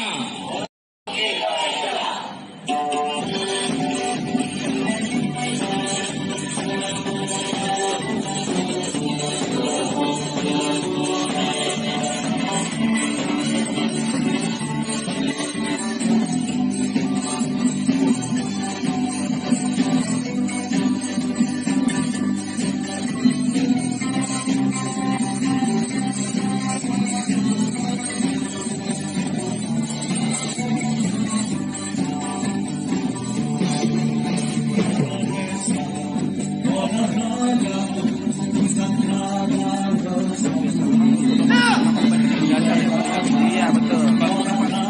Dan berikan yang meriah para atlet kita. Dan ternyata seluruhnya adalah juara. Langkah kakinya untuk menjadi yang terdepan.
Nah, itu tadi ya sahabat sekolah dasar, dua video yang sangat menginspirasi. Jadi buat teman-teman yang ada di lingkup atau yang tinggal di desa, tidak di pusat kota ataupun provinsi, jangan berkecil hati. Karena tadi Pak Boni sudah menyampaikan Kementerian Desa telah hadir, kemudian Kemenpora juga hadir untuk bisa mencari mutiara-mutiara tunas Pancasila yang memiliki minat dan bakat tentunya di bidang keolahragaan ya khususnya. Siang hari ini senang sekali kita bisa berjumpa dengan Pak Ari yang meluangkan waktunya. Selamat siang Pak Ari. Selamat siang. Pak Ari, ini sahabat sekolah dasar sudah nggak sabar banget nih, gimana sih bisa caranya kita bisa tergabung, bisa menjadi atlet-atlet yang handal, bisa menyalurkan bakat dan minatnya, terutama di bidang keolahragaan, terutama di masa pandemi nih Pak Ari. Jangan sampai teman-teman sahabat sekolah dasar, tunas-tunas Pancasila kita nih jadi generasi rebahan. Tapi kalau tadi Pak Ari bilang, yuk work out home, katanya gitu ya Pak Ari ya. Silakan kepada yang terhormat Pak Ari untuk bisa menginspirasi seluruh sahabat sekolah dasar di seluruh Nusantara. Baik, terima kasih Bu Pia. Assalamualaikum warahmatullahi wabarakatuh. Selamat siang, salam sejahtera untuk kita semua. Salam, Om Swastiastu, nama budaya, salam kebajikan untuk kita semua. Terima kasih nih kesempatan yang sangat berharga bagi Kemenpora, khususnya Asdep Pengelolaan Olahraga Pendidikan, diundang oleh Direktorat SD untuk memberikan semacam paparan informasi lah berkaitan dengan keolahragaan, baik mulai dari desa sampai ke tingkat dunia. Ya, mudah-mudahan ini bisa berkenan menginspirasi apa kata Bu Bia tadi. Saya tidak mau kalah juga nih dengan Bu siapa Ibu Nining dengan Pak Boni.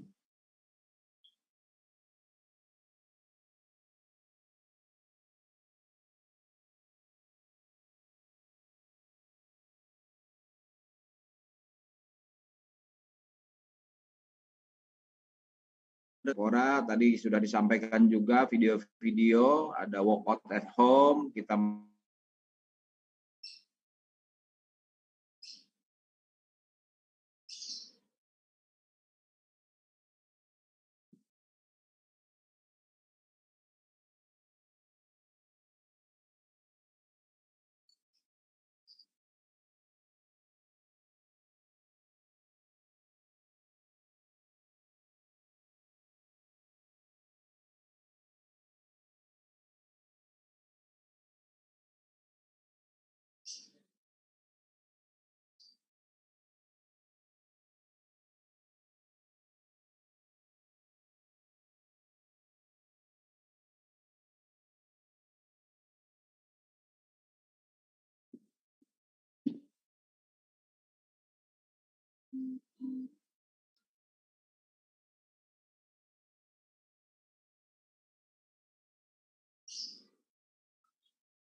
Nampaknya Pak Ari ada gangguan ya?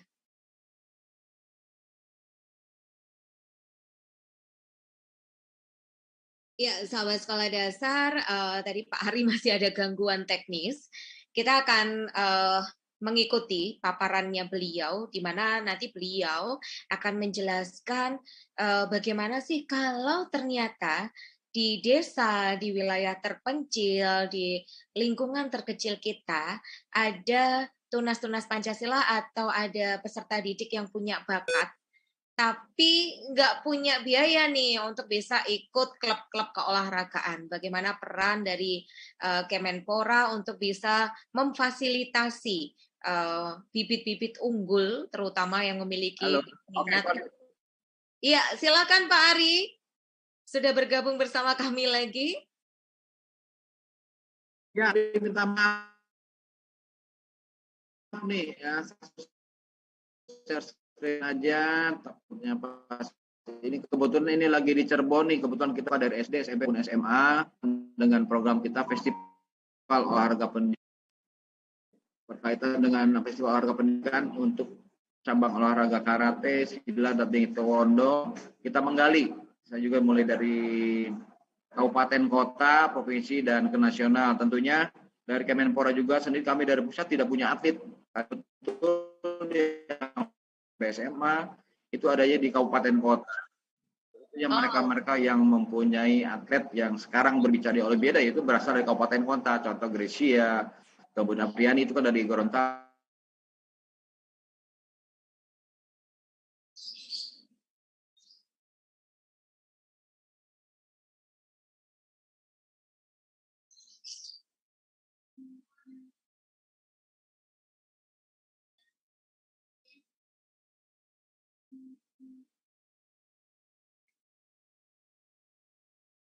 Ya, Pak Ari masih ada gangguan ya, gangguan teknis.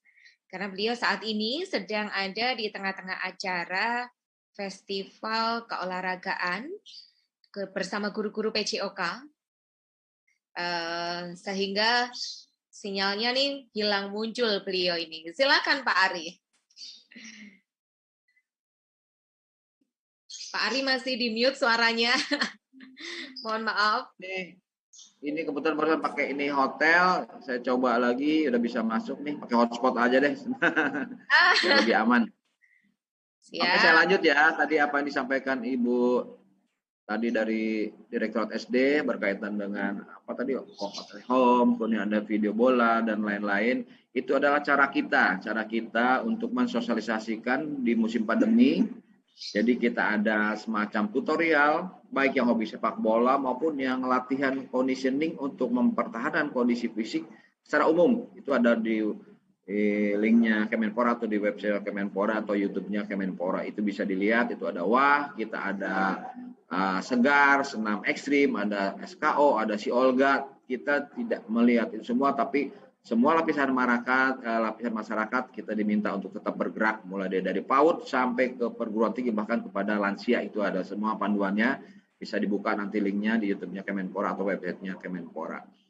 Baik Bapak Ibu semua, terima kasih Pak Boni tadi menginspirasi juga. Di desa ada bantuan untuk kegiatan olahraga, prestasi dan lain-lain sebagainya. Begitu juga untuk Direktorat SD. Tentunya ketika kita bersinergis 3 kementerian lembaga, sementara ini Kemenkes dan Kemendikbudristek, khususnya dengan Direktorat SD, mudah-mudahan ke depan kita saling sinergis untuk menghasilkan anak bangsa yang betul-betul menjadi kebanggaan, baik orang tua, keluarga, bahkan bagi kabupaten, provinsi, bahkan untuk bank negara ini. Saya coba untuk memberikan apa saja sih kira-kira yang menjadi harapan orang tua. Di sini diminta bagaimana orang tua memfasilitasi bakat dan minat anak di masa pandemi. Jujur, sekarang olahraga menjadi jaminan masa depan, ya kan? Contoh kemarin bonus Olimpiade 5,5, kalau Pak Direktur, Ibu Direktur, kemudian teman-teman di ASN, kita ngumpulkan sebesar itu tidak mungkin sampai pensiun sebesar itu. Itu bonus baru Olimpiade kemarin 5,5, kemudian 2 miliar sampai 2,5 sampai 1,5 miliar. Itu belum bonus-bonus yang lain. Ini menjadi motivasi kepada adik-adik semua SD bahwa olahraga menjadi tumpuan masa depan, juga menjadi salah satu mata pencaharian. Tentunya selain daripada mereka itu otomatis menjadi ASN di kementerian maupun di tingkat provinsi maupun kabupaten kota. Berikut kami sampaikan tentunya harapan kita semua bahwa dalam musim pandemi sekarang ini, pelajar kita, peserta didik kita, tentunya dari SD, dengan kondisi pandemi, rata-rata mereka hanya di rumah bermain gadget, kemudian tugas-tugas dari sekolah, semua hampir dilakukan secara daring. Ya, inilah sebetulnya kunci utama dari adik-adik peserta didik kita, mereka harus bugar gitu loh. Karena kita sekarang sebentar lagi akan dikeluarkan peraturan presiden tentang desain besar olahraga nasional. Mudah-mudahan ini sudah turun, itu menjadi satu payung hukum termasuk dengan undang-undang sistem olahraga nasional yang sementara ini direvisi sehingga sinergis dan sinkron dengan desain besar olahraga nasional. Kenapa kita harus bugar? Ya tentunya kita harus bugar. Selain bugar, sebelum bugar kita aktif dulu, berpartisipasi aktif secara fisik. Makanya saya membuat festival sekarang ini sebagai pilot project. Saya coba di Cirebon dan Indramayu. Terus saya minatnya sangat besar sekali, tapi dilakukan masih secara virtual, tidak secara fisik, tapi dilakukan secara virtual. Mereka mengirimkan video-videonya, baik gerakan karate, silat maupun taekwondo. Ini beberapa hanya definisi saya tentang kebugaran. Dan harapan kita ke depan bahwa kebugaran kita di 2045 itu diharapkan kebugaran kita mencapai 70%. Sangat berat tentunya, sangat berat sekali dengan jumlah penduduk kita sudah 267 juta ya. Itu minta maaf, itu tingkat partisipasi. Sementara tingkat kebugaran kita diharapkan 30%. Kalau saya lihat data dari Kemendikbud, jumlah pelajar itu sekitar 44 jutaan lebih. Kalau 30% ini lumayan, cukup besar juga target kita. Nah, ini beban yang sangat besar dan menjadi tanggung jawab dan target daripada Kementerian Pemuda dan Olahraga, khususnya olahraga pendidikan, untuk mencapai itu semua. Bahkan tahun ini ditarget oleh Bappenas kita 34% masyarakat kita berpartisipasi aktif berolahraga. Ini hanya gambar saja makna dari kebugaran. Kita sangat penting sekali untuk bagaimana kita untuk bisa bugar. Tentunya banyak cara yang dilakukan untuk bisa peserta didik menjadi bugar. Tentunya kita harus belajar dari awal, tentunya dari SD. Dalam desain besar olahraga nasional, kita berharap di 2032 kita menjadi tuan rumah Olimpiade. Namun gagal itu oleh kalah kita dengan Australia.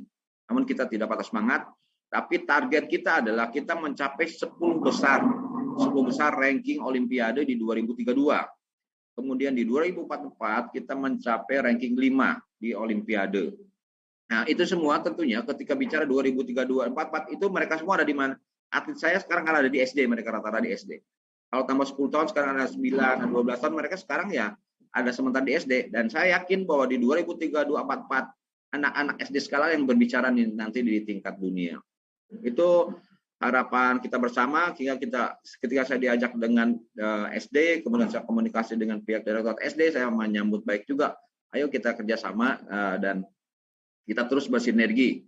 Bahkan ke depan Alat Olahraga Pendidikan lagi membuat SKD untuk pelajar yang dulu memang sudah ada dan sempat ramai sebagai alat, sebagai cara untuk peserta didik kita bergerak untuk mencapai kebugaran. Tentunya ini diharapkan bisa nanti kita sosialisasi sama-sama, Bu Direktur, kita sosialisasi sama-sama lagi untuk pelajar kita mau lagi senam kesegaran jasmani. Sementara lagi kita garap untuk senamnya, nanti duduk sama-sama lagi, kita dengan ahli biomekaniknya dan semuanya. Kemudian untuk pengukuran kebugaran sendiri, sekarang sudah banyak cara, banyak parameter yang dicoba untuk mengukur tingkat kebugaran dari peserta didik.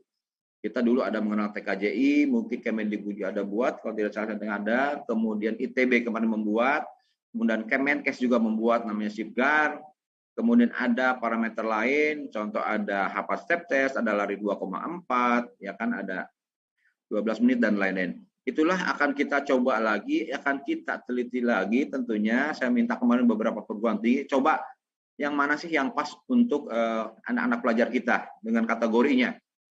Bagaimana sih saya harus menjadi bugar biar tidak obesitas dan mau bergerak. Itu untuk kebugaran ya.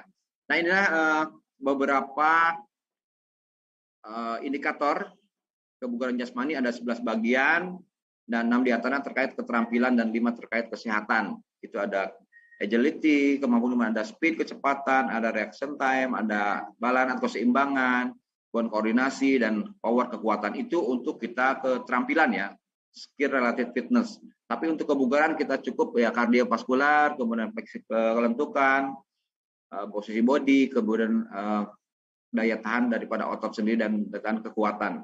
Itu beberapa komponen yang mendukung kita untuk kebugaran. Nah, kira-kira apa saja yang kita lakukan untuk meningkatkan atau pelatihan kebugaran jasmani? Tentunya volumenya kita harus jelas, intensitasnya harus jelas.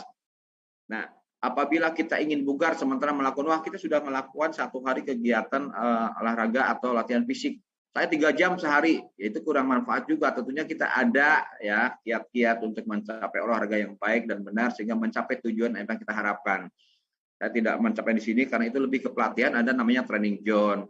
Kemudian bagaimana mengukur denyut nadi maksimal, bagaimana mengukur indeks massa tubuh. Itu kan sebenarnya mudah, ada rumus semua. Nanti kalau perlu nanti kita kembangkan lagi dengan indeks massa tubuh, kita gemuk, kita kurus, ya, kita sedang dan kita ideal. Itu ada semua hitungannya dan nanti kesempatan lain waktu saya akan coba paparkan lagi lebih hal-hal yang sifatnya praktis.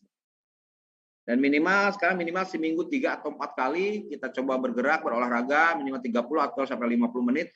Itu tiap hari kita mencoba untuk bergerak. Contoh nanti ada bawah bahwa saya pribadi setiap hari saya harus melangkah sekitar 7.000-an langkah gitu loh.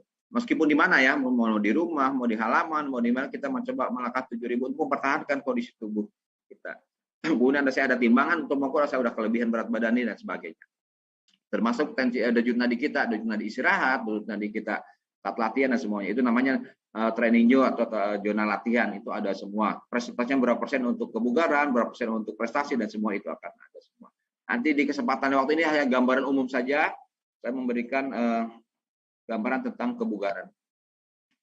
Nah ini menjaga kebugaran jasmani kita untuk meningkatkan, untuk mengembangkan ya. Kita ada keterampilan, ada teknik, ada fisik. Menjaga dengan cara mengembangkan kebugaran, menjaga dengan cara meningkatkan kebugaran, memelihara kebugaran dengan cara beraktivitas fisik, memelihara kebugaran dengan cara beraktivitas teknik dan keterampilan. Itu kita ada 2, 1 meningkatkan, 1 mengembangkan. Itu ada semua, ada aturan mainnya. Jadi kalau udah merasa kita olahraga, jangan sampai olahraga tersebut malah menjadi bumerang bagi kita diri sendiri. Minta maaf, banyak kejadian yang habis olahraga minta maaf, tidak umurnya panjang atau dan sebagainya. Itulah karena tidak memahami aturan untuk kita berolahraga baik untuk kebugaran maupun untuk prestasi dan sebagainya. Itu ada aturan mainnya dan tidak semena-mena gitu. Makanya kita perlu adanya pemanasan, jangan langsung misalnya lari begitu saja, kita ada peregangan dan semuanya. Itu untuk meningkatkan suhu tubuh juga kita biar kita organ tubuh kita tidak kaget, kita harus pelan-pelan, sistematis, dari yang sederhana sampai yang kompleks. Itu semua ada aturan-aturan main yang nanti akan kami jelaskan kepada teman-teman semua ya, ada dari teman-teman semua. Tapi tentunya ini sangat sederhana sekali sebetulnya. Jadi yang berpikir sulit, banyak aturan main dan semua tidak. Sebetulnya semua bisa dilakukan dimanapun, kapanpun ya. Sementing bagaimana niat kita, support kita, tujuan kita untuk bugar. Yang paling penting adalah apa sih tujuan kebugaran dan harus kita sosialisasikan apa fungsi, manfaat dan pentingnya olahraga. Kalau itu sudah tahu, pasti itu secara otomatis. Kita diharapkan ke depan olahraga menjadi lifestyle lagi, gaya hidup sebetulnya ke depan. Ya di luar itu kan udah menjadi gaya hidup gitu kan untuk olahraga. Ini permasalahan olahraga pendidikan sekarang ini. Olahraga pendidikan ke depan juga membentuk karakter bangsa ini kan tujuan mulia daripada olahraga pendidikan. Kebetulan di desain besar olahraga pendidikan kita mengusung visinya cukup luas berkaitan dengan skop daripada sistem olahraga, sistem undang-undang sistem olahragaan yaitu olahraga pendidikan, olahraga rekreasi dan olahraga prestasi. Kita mengambil visinya adalah mewujudkan Indonesia bugar, berkarakter unggul dan berprestasi dunia. Untuk Indonesia bugar tentunya ini berkaitan dengan olahraga rekreasi maupun olahraga pendidikan, kemudian berkarakter unggul ini berkaitan dengan olahraga pendidikan dan prestasi dunia. Inilah harapan kita ke depan di 2032-2044 kita sesuai dengan desain besar olahraga nasional kita bisa mencapai 10 besar di Olimpiade 2030 maupun 5 besar di 2044. Ini beberapa permasalahan yang kita alami di olahraga pendidikan. Tentunya tidak mudah lah kita mengkondisikan dengan 44 juta itu menjadi fondasi. Ada ya anak-anak SD tadi disampaikan juga dari Pak Boni maupun Ibu Direktur bahwa SD itu harus dibekali yang kuat-kuat, fondasinya yang kuat. Beberapa parameter lemahnya pencapaian tujuan olahraga pendidikan tergambar seperti pada poin berikut. Contoh kenakalan pelajar meningkat, termasuk kebugarannya rendah. Kemudian kebugaran rendah ini sudah ada penelitian beberapa tempat. Saya kalau lihat Majalengka, kemudian kemarin di Bandung ada beberapa yang melalui SIPGAR SD itu kategorinya baik sangat susah sekali, hanya 0, sekian. Di Majalengka sama anak SD ya yang melalui SIPGAR itu rata-rata masih kurang untuk tingkat kebugarannya. Kemudian olahraga belum menjadi gaya hidup akibat pengaruh kemajuan teknologi. Sekarang games, internet dan sekurangnya. Kurangnya fasilitas untuk penjas dan ekstrakurikuler olahraga. Inilah kadang-kadang Ibu Direktur kita ketemu dengan beberapa teman-teman guru-guru PJOK yang mengeluhkan seperti ini juga. Ya, bagaimana bisa anak-anak itu bugar, sementara di sekolah itu hanya 2 kali, berapa SD? 2 kali 30 menit seminggu ya, 2 kali 30 menit seminggu. Bagaimana mereka bisa menjadi bugar tentunya melalui ekstrakurikuler, misalnya itu bisa kita kembangkan dan kita akan menggali potensi anak SD tersebut ketika mempunyai talenta, tidak hanya talenta olahraga silakan, karena di Bappenas maupun di Kemendikbud ada manajemen talenta nasional dari sisi budayanya, ya kan, dari sisi inovasinya, dari sisi olahraganya. Itulah kita melihat harus dari awal melihat talenta-talenta peserta didik kita mulai dari sekolah dasar. Inilah yang akan menjadi cikal bakal anak-anak kita berprestasi ke depan seperti harapan Bu Rektor tadi menjadi yang tangguh, yang unggul di masa yang akan datang. Pelajar di bawah usia 12 tahun sering pembelajaran difokuskan ke spesialis olahraga, padahal usia tersebut masih pada tahapan multilateral. Inilah kadang-kadang salah persepsi, minta maaf, beberapa guru PJOK masih ke olahraga, bukan ke penjas. Gitu. Ini kadang-kadang yang salah persepsi bahwa guru SD belum harus ke cabangan, itu yang tidak boleh sebetulnya kan. Misalnya dia multilateral gerak dia berikan kebebasan untuk melakukan gerakan dan sebagainya. Kemudian kurangnya aktivitas fisik untuk pelajar berakibat angka pelajar kategori sangat aktif hanya 2,1%, bayangkan.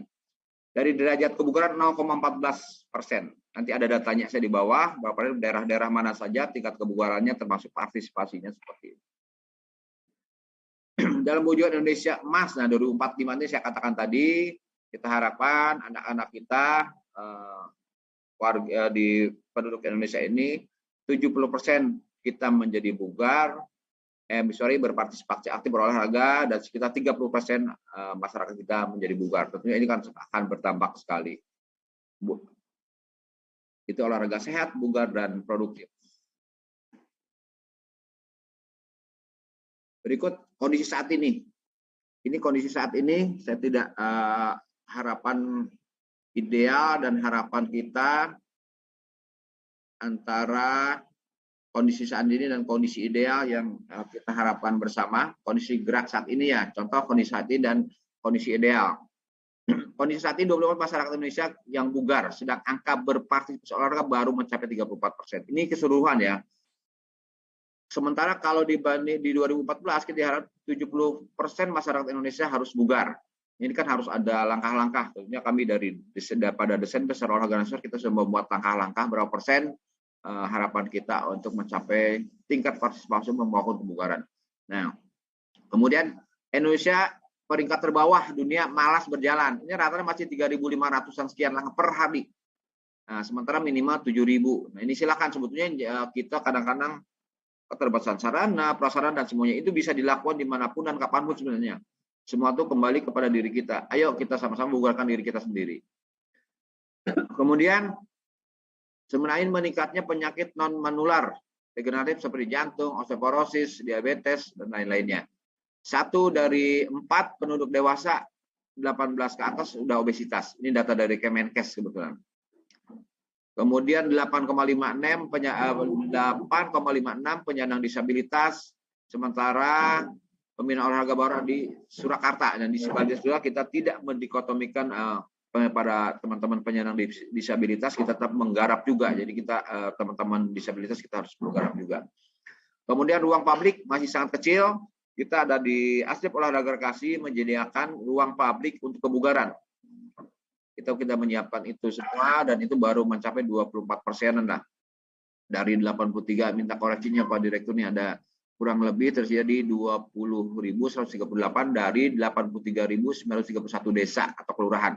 Ini tentunya bisa kita sinergikan bahwa ruang-ruang publik perlu sehingga teman-teman yang ada di desa, di kelurahan, teman-teman di masyarakat bisa melakukan dengan fasilitas umum, dengan tidak harus dengan prasarana yang lengkap dan sarana yang cukup bagus.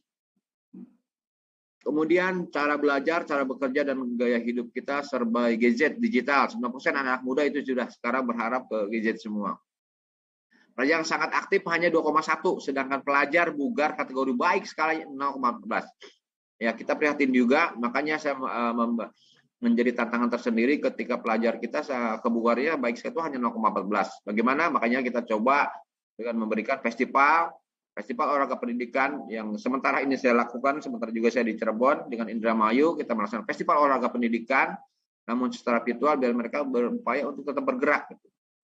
Ini saya mau coba belum ke kebugarannya, yang penting adalah tingkat partisipasinya dulu pada peserta didik kita mau untuk berpartisipasi, bergerak aktif.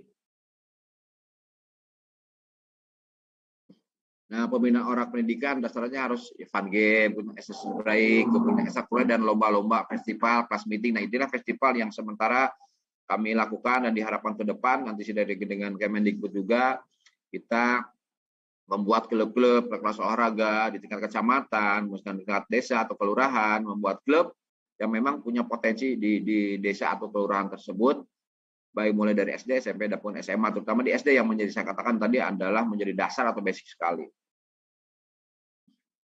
Nah, ini olahraga pendidikan, saya tidak perlu baca, pada dasar fun game seperti apa, access break seperti apa, pembinaan ekstrakurikuler, tentunya semua ini nanti diharapkan ada payungnya adalah Desain Besar Olahraga Nasional, cabang-cabang apa sih harus dibina, tentunya tidak melemahkan dari cabang-cabang potensial di kabupaten atau provinsinya masing-masing. Kemudian ada organisasi Bapopsi dan semuanya ini kita harus sinergikan, kita berdayakan sebagai badan pembina olahraga pelajar seluruh Indonesia, kita harus optimalkan berkaitan dengan Bapopsi gitu. Karena ada di tingkat kabupaten, provinsi maupun di tingkat pusat. Ini data yang tadi saya sebutkan tadi di bawah 0,4 kurang sekali. Ini data dari SDI dan tahun ini juga dari Asdep Kemitraan kita lagi melaksanakan SD juga pengukuran ada 9 elemen baik sarana prasarana, tenaga, SDM, kemudian termasuk daripada kebugaran itu sendiri. Kita coba tempo hari ya masih di bawah 0,28 nih partisipasinya masih 0,36. Kemudian ruang terbuka, kebugaran sama SDM keolahragaan masih 0,11. Ini masih 4 dimensi. Nanti untuk tahun 2021 kita kembangkan 9 dimensi. Nah, ini tadi yang disampaikan tadi, workout at home ini adalah cara kita ketika pandemi dituntut oleh Pak Menteri, coba buat sesuatu yang untuk ini. Ini ada 2 workout at home ini. Pertama yaitu latihan conditioning. Jadi latihan conditioning ini dilakukan sendiri di rumah, ada tutorialnya, makanya kita mencoba menggunakan influencer atau artis biar lebih mendokrak, lebih cepat diketahui. Ternyata memang benar, ketika wah ini kita sosialisasikan sendiri kok sedikit sekali gitu ya, yang tapi ketika dengan influencer jutaan mereka cepat sekali untuk bisa melihat melakukan workout at home ini, karena akan mereka kan kadang-kadang melihat figur juga ya. Di masyarakat ini kita belum melihat juga kondisinya saat ini mereka berkaitan gadget, ya kita masukkanlah misalnya dengan Raffi Ahmad, Raffi Harun, kemudian Cinta Laura, kita coba dekati untuk kita mencoba mensosialisasikan workout at home ini agar mereka tetap berlatih.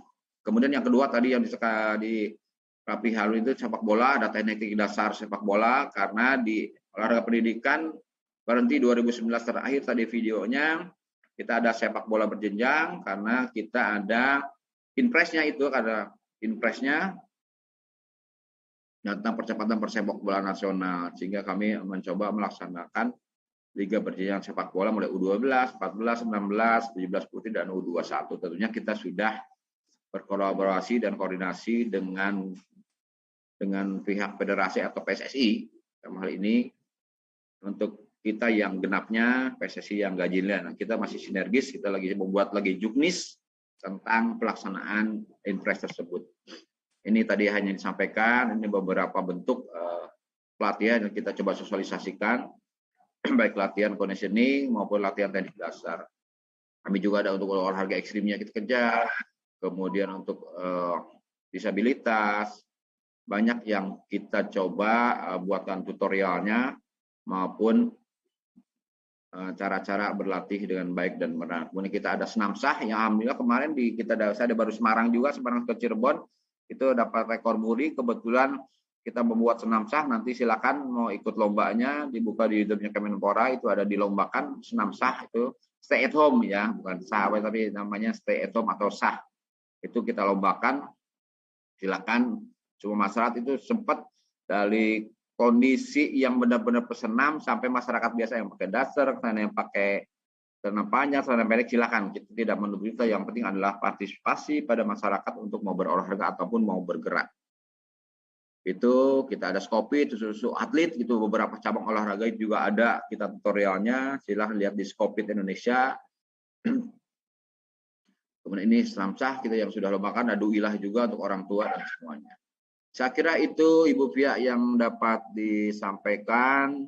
Tentunya harapan ke depan adalah tidak hanya kita pada tahap bersosialisasi, tapi kita aplikasi. Saya sudah mencoba untuk membuat festival olahraga pendidikan, membuat senam, nanti kita duduk sama-sama. Kami juga mengundang nanti ketika penutupan tadi saya lupa, saya ingin mengundang Ibu Direktur tadi, pembukaan tadi ada Wali Kota Cirebon, ada Bupati Indramayu, kita melibatkan teman-teman PJOK, mulai dari SD, cukup banyak tadi, tapi kita melalui virtual juga sama, ayo kita sama-sama untuk masyarakat peserta didik kita, terutama untuk SD, beraktivitas fisik, mengerti arti, fungsi, manfaat olahraga itu untuk apa sih gitu kan. Jangan sampai misalnya udah tua, udah gemuk baru menyesal, harus olahraga dan semuanya sampai diet berlebihan itu ya, gemuk. Nah itu salah, jangan salah kaprah. Lebih baik dari awal kita memberikan pemahaman kepada peserta didik kita, terutama untuk yang SD. Mudah-mudahan desain besar olahraga nasional maupun manajemen talenta nasional segera ditandatangani oleh Presiden.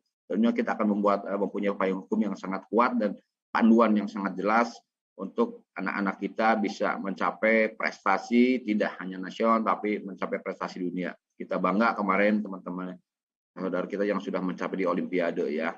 Itu kan tidak gampang, itu kebanggaan luar biasa.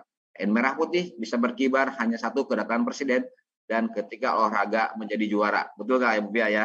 Maka itu dua itu yang tidak bisa jauh buat, hanya Presiden datang, Indonesia Raya berkibar, dan ketika kita menjadi juara di multi event.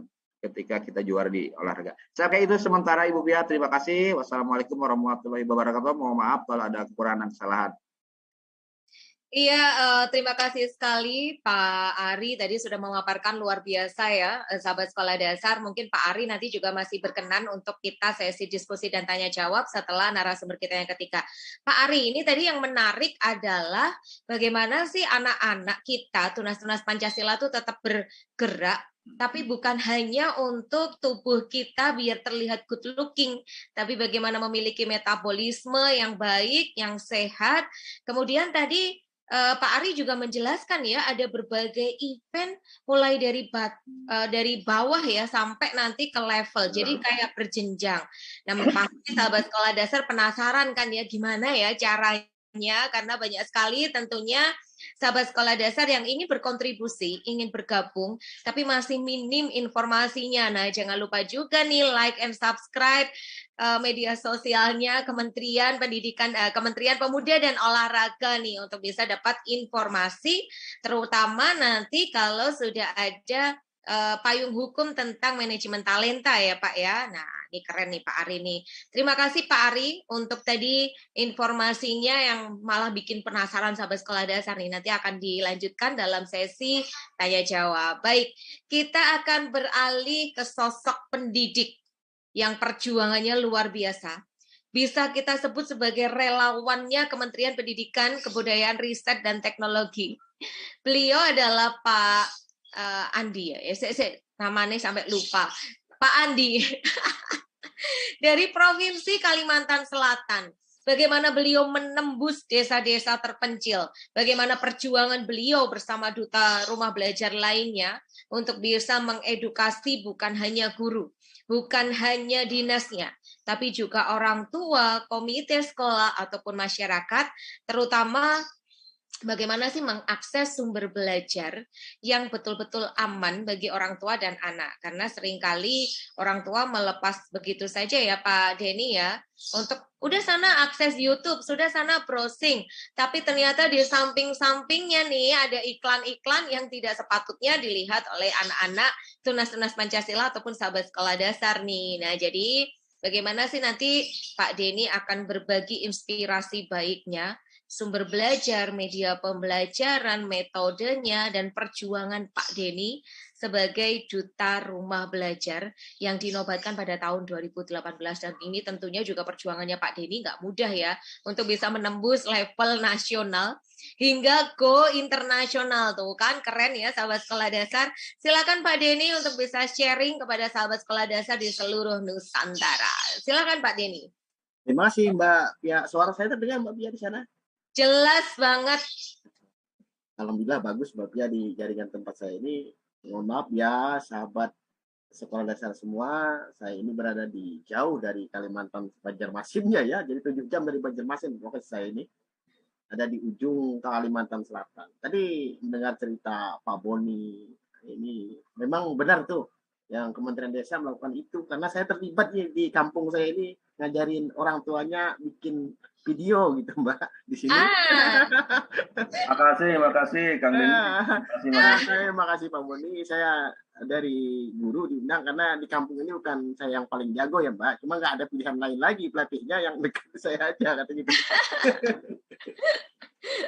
Kemudian Pak Ari tadi memang benar Pak Ari. Memang kondisi saat ini semua gila gadget gitu ya. Semua gila gadget. Anak-anak saya di rumah nih yang 5 ini tiap harinya nggak ada main kelereng lagi Pak Ari. Rata-rata main game di laptop semua.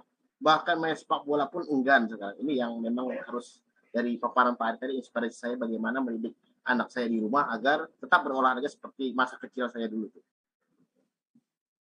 Baik, saya izin share screen Mbak Pia ya.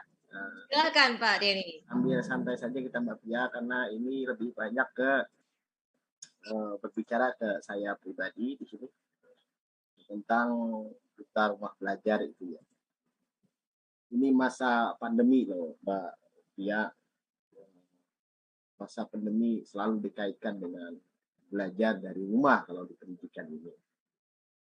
Saya kira rekan-rekan sahabat sekolah dasar sudah merasakan bagaimana pandemi ini seakan mengkonfirmasi kita di pendidikan. Sudah siapkah kita menggunakan teknologi di pendidikan khususnya? Ini yang selalu ada hikmahnya kata Pak Budi. Baik, kita lihat dari kebijakan-kebijakan pemerintah. Saya pernah sekali ketemu dengan Pak Jokowi meskipun tidak saling sapa gitu ya, karena beliau saya lihat hadir dalam pidatonya, bahkan saya cari di sumber internet, beliau menekankan tentang revolusi industri 4.0. Jujur Pak Boni, Mbak Pia, Pak Ari, saat saya balik ke kampung halaman saya setelah dari mendengar itu, saya sampaikan ke rekan-rekan guru. Tak lama setelah itu pun dari kepala dinas, bupati, gubernur menyampaikan tentang revolusi 4.0. Pak Gubernur menyatakan masyarakat semua Kalimantan Selatan saat ini kita menghadapi revolusi industri 4.0. Sampai ke bupati juga mengucapkan begitu, kepala dinas juga mengucapkan begitu, pengawas sekolah juga mengucapkan begitu oleh pendidikan, bahkan kepala sekolah ke guru-gurunya. Bapak Ibu semua, hari ini kita memasuki revolusi industri 4.0. Semua gurunya manggut-manggut nih, Pak Ari, Pak Boni, manggut-manggut. Tapi kalau ditanya, apa tuh maksudnya revolusi industri itu? Guru-guru juga bingung, mana nih revolusi industri, mau ngapain kita kan gitu. Ini yang jadi ingatan saya. Tapi saya tidak ingin berjargon dengan istilah tersebut. Apa yang saya harus lakukan dengan rekan-rekan yang masih alergi TIK ya, bukan berarti gagap, karena kalau gagap itu sama sekali bisa di TIK. Mereka bisa main Facebook, bisa main WA, Instagram juga aktif sekali mereka. Kemudian Mendikbud mengingatkan, guru harus paham TIK, karena TIK ini garda terdepan untuk pendidikan. Ini saya lansir dari OPAS, Nadiem Makarim mengatakan untuk guru harus paham TIK. Dan terbukti juga apa kata-kata beliau ini di masa pandemi ini sangat dibutuhkan sekali TIK. Next lagi. Kemudian di berita lainnya kalau kita lihat 60% guru masih terbatas menguasai teknologi informasi. Ya. Tidak hanya berbicara SDM kita juga berbicara tentang fasilitas, jaringan, kondisi demografis Indonesia yang begitu luas. Memang kenyataannya seperti itu. Ada yang masih terkendala, tidak ada lampik di lapangan. Kemudian teknologi dan infrastruktur juga membayangi kondisi kita. Kita menginginkan pembelajaran daring, tapi sinyal nggak ada. Itu juga jadi masalah ya. Adapun sinyalnya ada, fasilitasnya ada, tapi gurunya tidak bisa melakukan pembelajaran daring. Enggak. Itu juga akan jadi masalah. Lalu apa yang bisa dilakukan rumah belajar? Sejatinya rumah belajar ini ada dari tahun 2011. Bapak Ibu semua sudah lama melakukan sosialisasi ini. Sudah begitu gencar untuk mengajak guru-guru ini memanfaatkan teknologi pada pembelajaran. Jadi dari 2017 sebelum pandemi jauh-jauh hari sudah ada nih rumah belajar ini.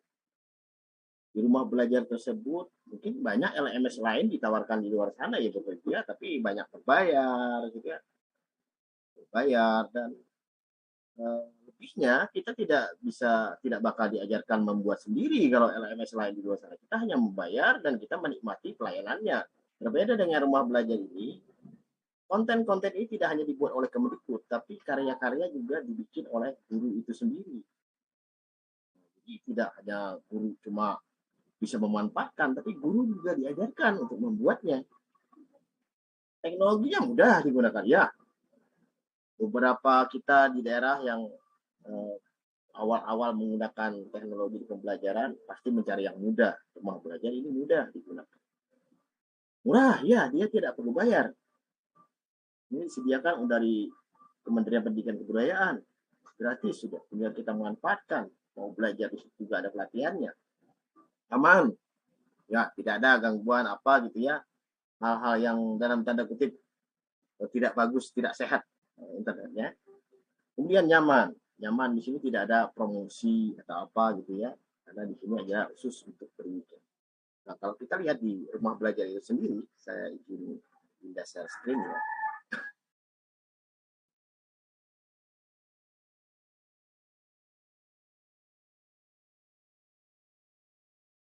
Ini rumah belajar Bapak Ibu yang kita tunjukkan tadi ya, yang saya di sini ada kelas maya juga tersedia LMS kalau mau belajar.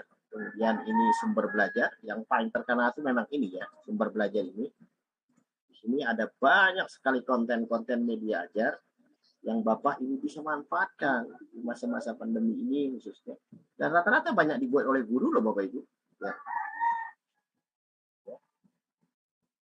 Banyak dibuat oleh guru itu sendiri, dididik oleh Datin Kemendikbud ya dalam hal ini untuk pelatihan-pelatihan. Ini juga ada karya-karya dari saya juga ada SD kelas 5. Kemarin sempat dipromokan PMPTK IPA. Ini IPA.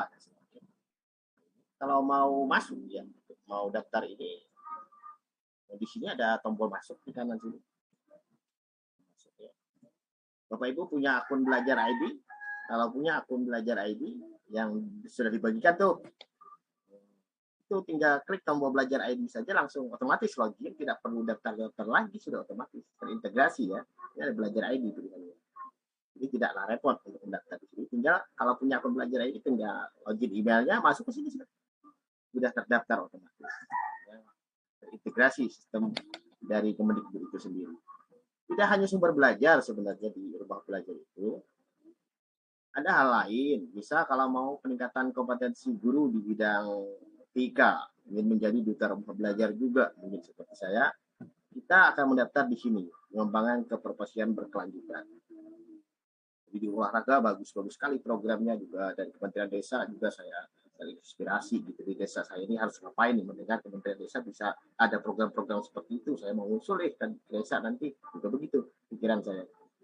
Nah ini di sini kalau Bapak Ibu mau mendaftar pelatihan TIK, ini ada pembatik namanya untuk kita itu. Jadi kita itu ada pembatik pembelajaran berbasis TIK.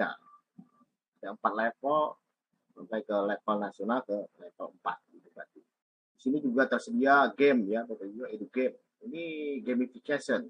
Bagaimana anak-anak sekarang suka bermain game, tapi dengan game ini anak-anak bermain gamenya edukasi gitu ya. Kalau anak sekarang tuh banyak main Roblox gitu ya, Mobile Legend, GTA gitu ya, game-game yang di luar dari pendidikan. Nah, dengan game-game ini adalah game edukasi. Betapa senangnya siswa saya, Bapak tugas kita apa hari ini? Tugas kita adalah main game hari ini. Gamenya saya kirim jadi gitu. Silahkan mereka main game. Misal gamenya perkalian misalnya. Gamenya memancing kata seperti ini. Dia menyusun kata-kata nih, merangkai kata-kata nih, pancing kata. Terus apa lagi nih? Banyak sekali ya game. Ini kita cari yang matematika. Saya suka matematika biar apa? Mereka ini pandai gitu begitu. Nah, jadi menyesuaikan hobi mereka yang seharian sekarang itu 5 jam, 6 jam anak-anak pegang HP. Kalau nggak dikasih HP, ini bisa berantem di rumah sama orang tuanya. Ini masalah kondisi kita saat ini. Baik, ini adalah isi konten-kontennya ya Bapak Ibu. Pastinya tidaklah sempurna, masih aja ada kurang dengan jurusan-jurusan yang baru gitu ya. Tapi tidak menutup kesempatan bagi kawan-kawan guru yang ingin membuat sendiri, mengupload ke sini untuk disumbangkan karyanya. Banyak sekali game edukasi semua ya Bapak Ibu ya. Bisa Bapak Ibu pakai, manfaatkan. Kita lanjutkan ke slide tadi.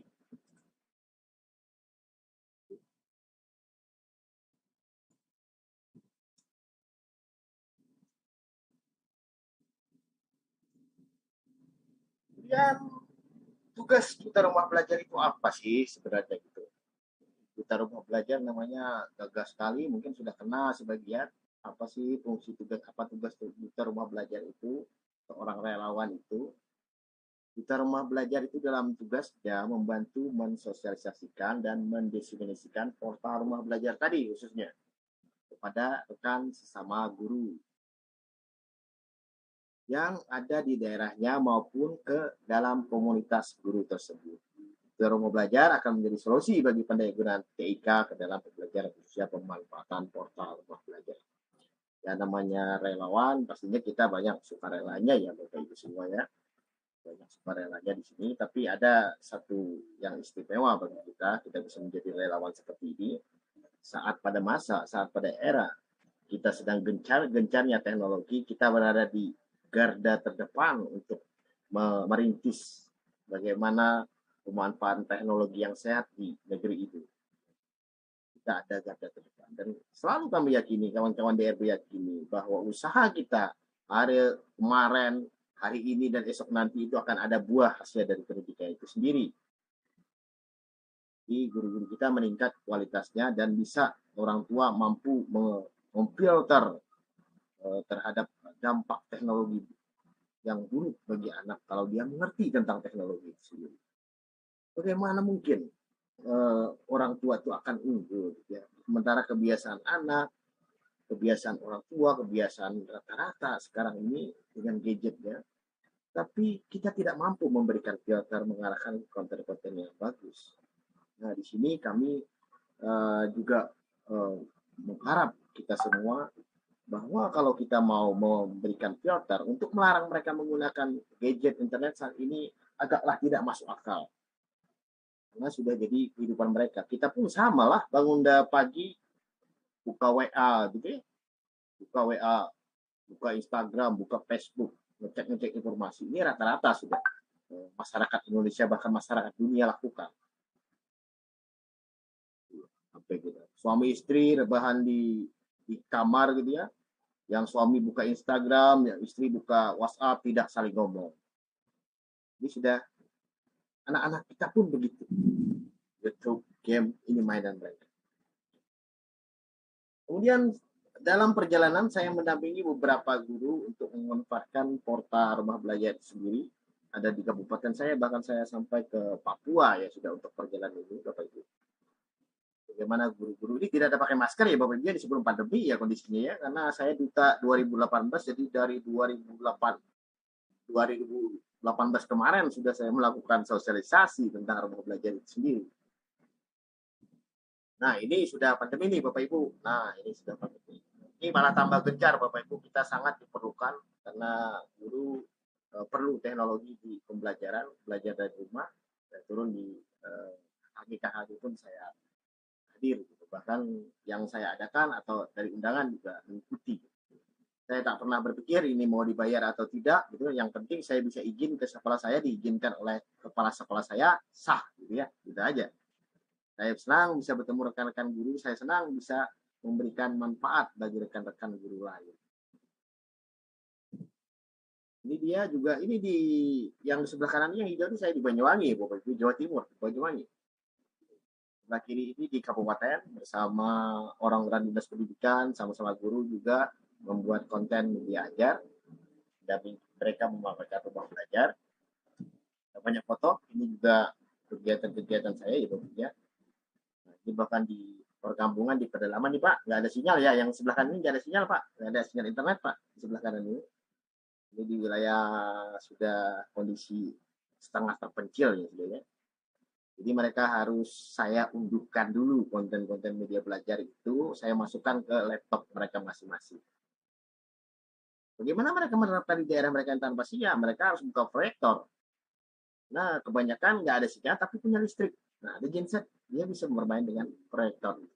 Atau dibagikan ke HP anak-anak. Itu bisa diunduh di saat online. Gitu. Jadi kalaupun area-area yang remote area gitu, media itu bisa digunakan secara offline. Kemudian ini di Papua Barat, Bapak Ibu, saya diundang ke Papua Barat.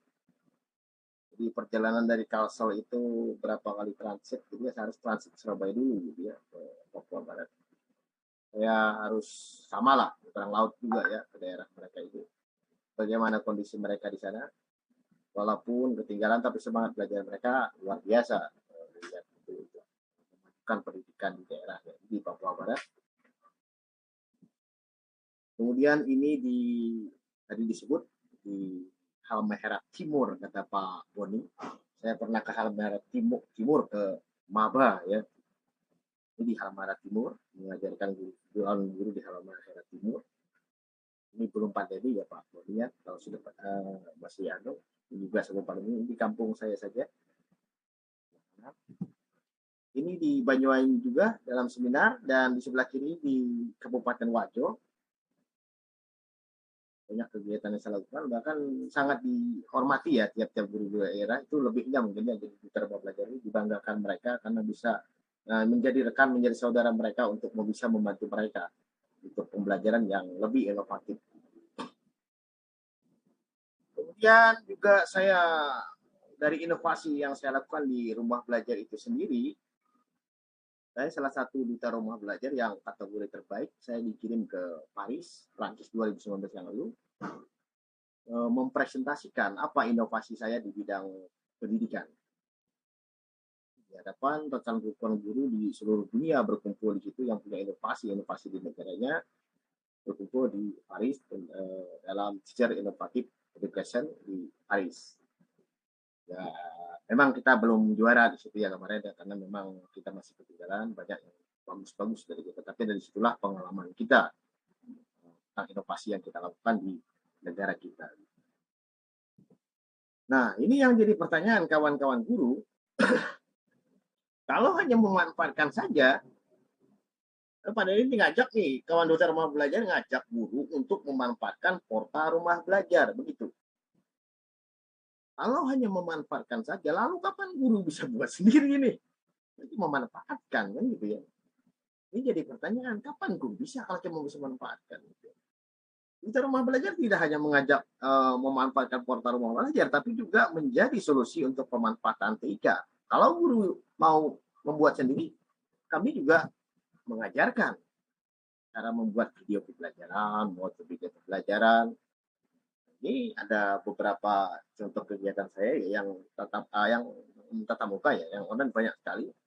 Di sebelah kiri ini saya di Sulawesi Barat, di LPMP, diundang LPMP, mengajarkan video pembelajaran. Kemudian di GTK di Kemdikbud, saya juga diundang GTK untuk mengajarkan rekan-rekan guru membuat video pembelajaran. Di sini mereka membuat sendiri, karyanya itu mau diupload ke YouTube, silakan. Atau mau disumbangkan ke rumah belajar dengan verifikasi. Kalau bagus itu konten verifikasi akan diterima, justru lebih banyak manfaatnya. Amal kita, pahala kita mengalir ya seumur hidup, karena kita menyumbangkan untuk pendidikan karya-karya tersebut. Dan ini juga saya sampaikan di event internasional di Microsoft Edu Summit di Jakarta. Apa yang saya lakukan tidak hanya berbicara media, saya juga berbicara tentang administrasi di pembelajaran.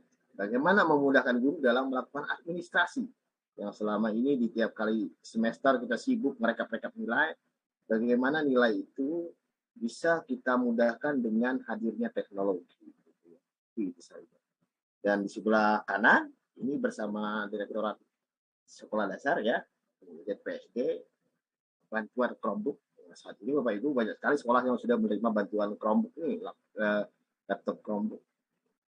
Keren sekali laptopnya, semoga sekolah Bapak Ibu juga dapat ya. Dari DPSD kemarin saya diundang sebagai pemateri, meskipun sekolah saya ya Bapak Ibu tidak dapat masih bantuan Chromebook ini. Saat diundang menjadi pemateri, saya maksimal mungkin untuk belajar agar bisa lah tentang Chromebook. Alhamdulillah 2 hari saya mempelajari Chromebook, walaupun saya tidak punya Chromebook, saat kegiatan saya paham laptop. Karena memang mudah digunakan, nyaman. Sangat sayang kalau tidak dimanfaatkan untuk belajar dari rumah. Ini tidak hanya di kegiatan ya Bapak Ibu ya, di rumah saya juga open house. Kalau mau kawan-kawan guru mau belajar gitu ya, datang saja ke rumah malam-malam, boleh tetangga-tetangga sini. Tidak hanya dari kegiatan ya, jadi open house saja. Habis bisa kawan-kawan guru ngumpul tuh, bikin apa mereka belajar, datang ke rumah ngobrol-ngobrol ramai. Ini kegiatan saya di rumah gitu ya. Ini juga masih buat ini mereka membuat gambar sendiri ya, desain gambar sendiri. Satu gambar saja berapa jam mereka harus membuat. Bagaimana merasakan sensasinya membuat sebuah gambar sendiri ya. Grafik kartun ya, vektor. Ini di Banjarmasin bersama Stetin, bersama Balai Teknologi. Kemudian sama Duta Rumah Belajar, apakah kita tidak saling berbagi? Ya, pasti saling berbagi. Karena masing-masing provinsi punya beda-beda guru kemampuannya. Mereka saling berbagi. Jadi bisa momennya, Kalsel berbagi momennya, Jawa Barat berbagi, kita semua harus belajar dengan rekan-rekan lain juga sesama DRG. Di situ kita sharing ilmu, sharing pengalaman mereka saat berkumpul di kegiatan Pusdatin Kemdikbud, Duta Rumah Belajar berkumpul. Saat ini jumlah Duta Rumah Belajar sudah 142 ya, dari seluruh Indonesia. Ini kegiatan saya yang online, kalau online banyak sekali tidak tercatat, karena apalagi di masa pandemi ini kita sangat dibutuhkan untuk membantu rekan-rekan guru. Saya bahkan kalau kon sendiri untuk pelatihan-pelatihan yang bentuknya workshop, ini sehari pikon itu bisa 4 kali, Bapak Ibu, dari pagi, siang, malam, itu saya layani saja kalau saya mampu. Walaupun sempat down juga ya, sempat sakit, tapi tak masalah bagi saya karena saya bisa bermanfaat bagi rekan guru lain. Dulu saya ingat sekali almarhum itu saya berkata saat saya menjadi guru gitu. Jadi Mbak Tia kata ibu saya tidak lulusnya tidak tinggi sekolahnya, SD pun tidak lulus, dia tamat. Ketika saya sudah mau memilih menjadi guru, dia cuma berkata hanya ada 2 pilihan, kata beliau. Di saat kamu masuk ke pendidikan itu sudah sepakat sepenuh hati, hanya 2 pilihan. Satu, apakah kamu mau numpang hidup saja di pendidikan, kata beliau, kata almarhum. Yang kedua, apakah kamu mau menghidupkan pendidikan? Yang 2 opsi beliau berikan. Terserah kau bagaimana perjalanan nanti. Satu, katanya, apakah pengen numpang hidup saja di pendidikan atau mau menghidupkan pendidikan? Itu yang saya selalu ingat. Next. Nah, ini ya, pembuatan media ajar. Polanya guru berbagi. Kadang-kadang di satu daerah saya tidak sanggup untuk berkeliling ya karena wilayah jauh-jauh gitu ya Bapak Ibu ya. Itu mungkin di kabupaten saya tidak nyebrang pulau, nyebrang apa gitu ya. Ada di daerah-daerah kayak Kepulauan Sula itu pulau, Tadiapu itu pulau di Maluku Utara. Saya mau memanfaatkan pola guru berbagi, diundang perwakilan-perwakilan tiap pulaunya, tiap kecamatannya, mereka diajarin dan mereka mengimbaskan ke kawan-kawan guru di ini pola-pola guru berbagi. Kita gunakan juga, mereka berbagi di sekolah-sekolahnya, memanfaatkan akun belajar juga ada di sini, sudah ada lebih awal ya menggunakan akun belajar banyak juga. Nah itu tadi ke guru ya Bapak Ibu, sejatinya seorang guru itu adalah untuk siswanya, untuk kemajuan siswanya.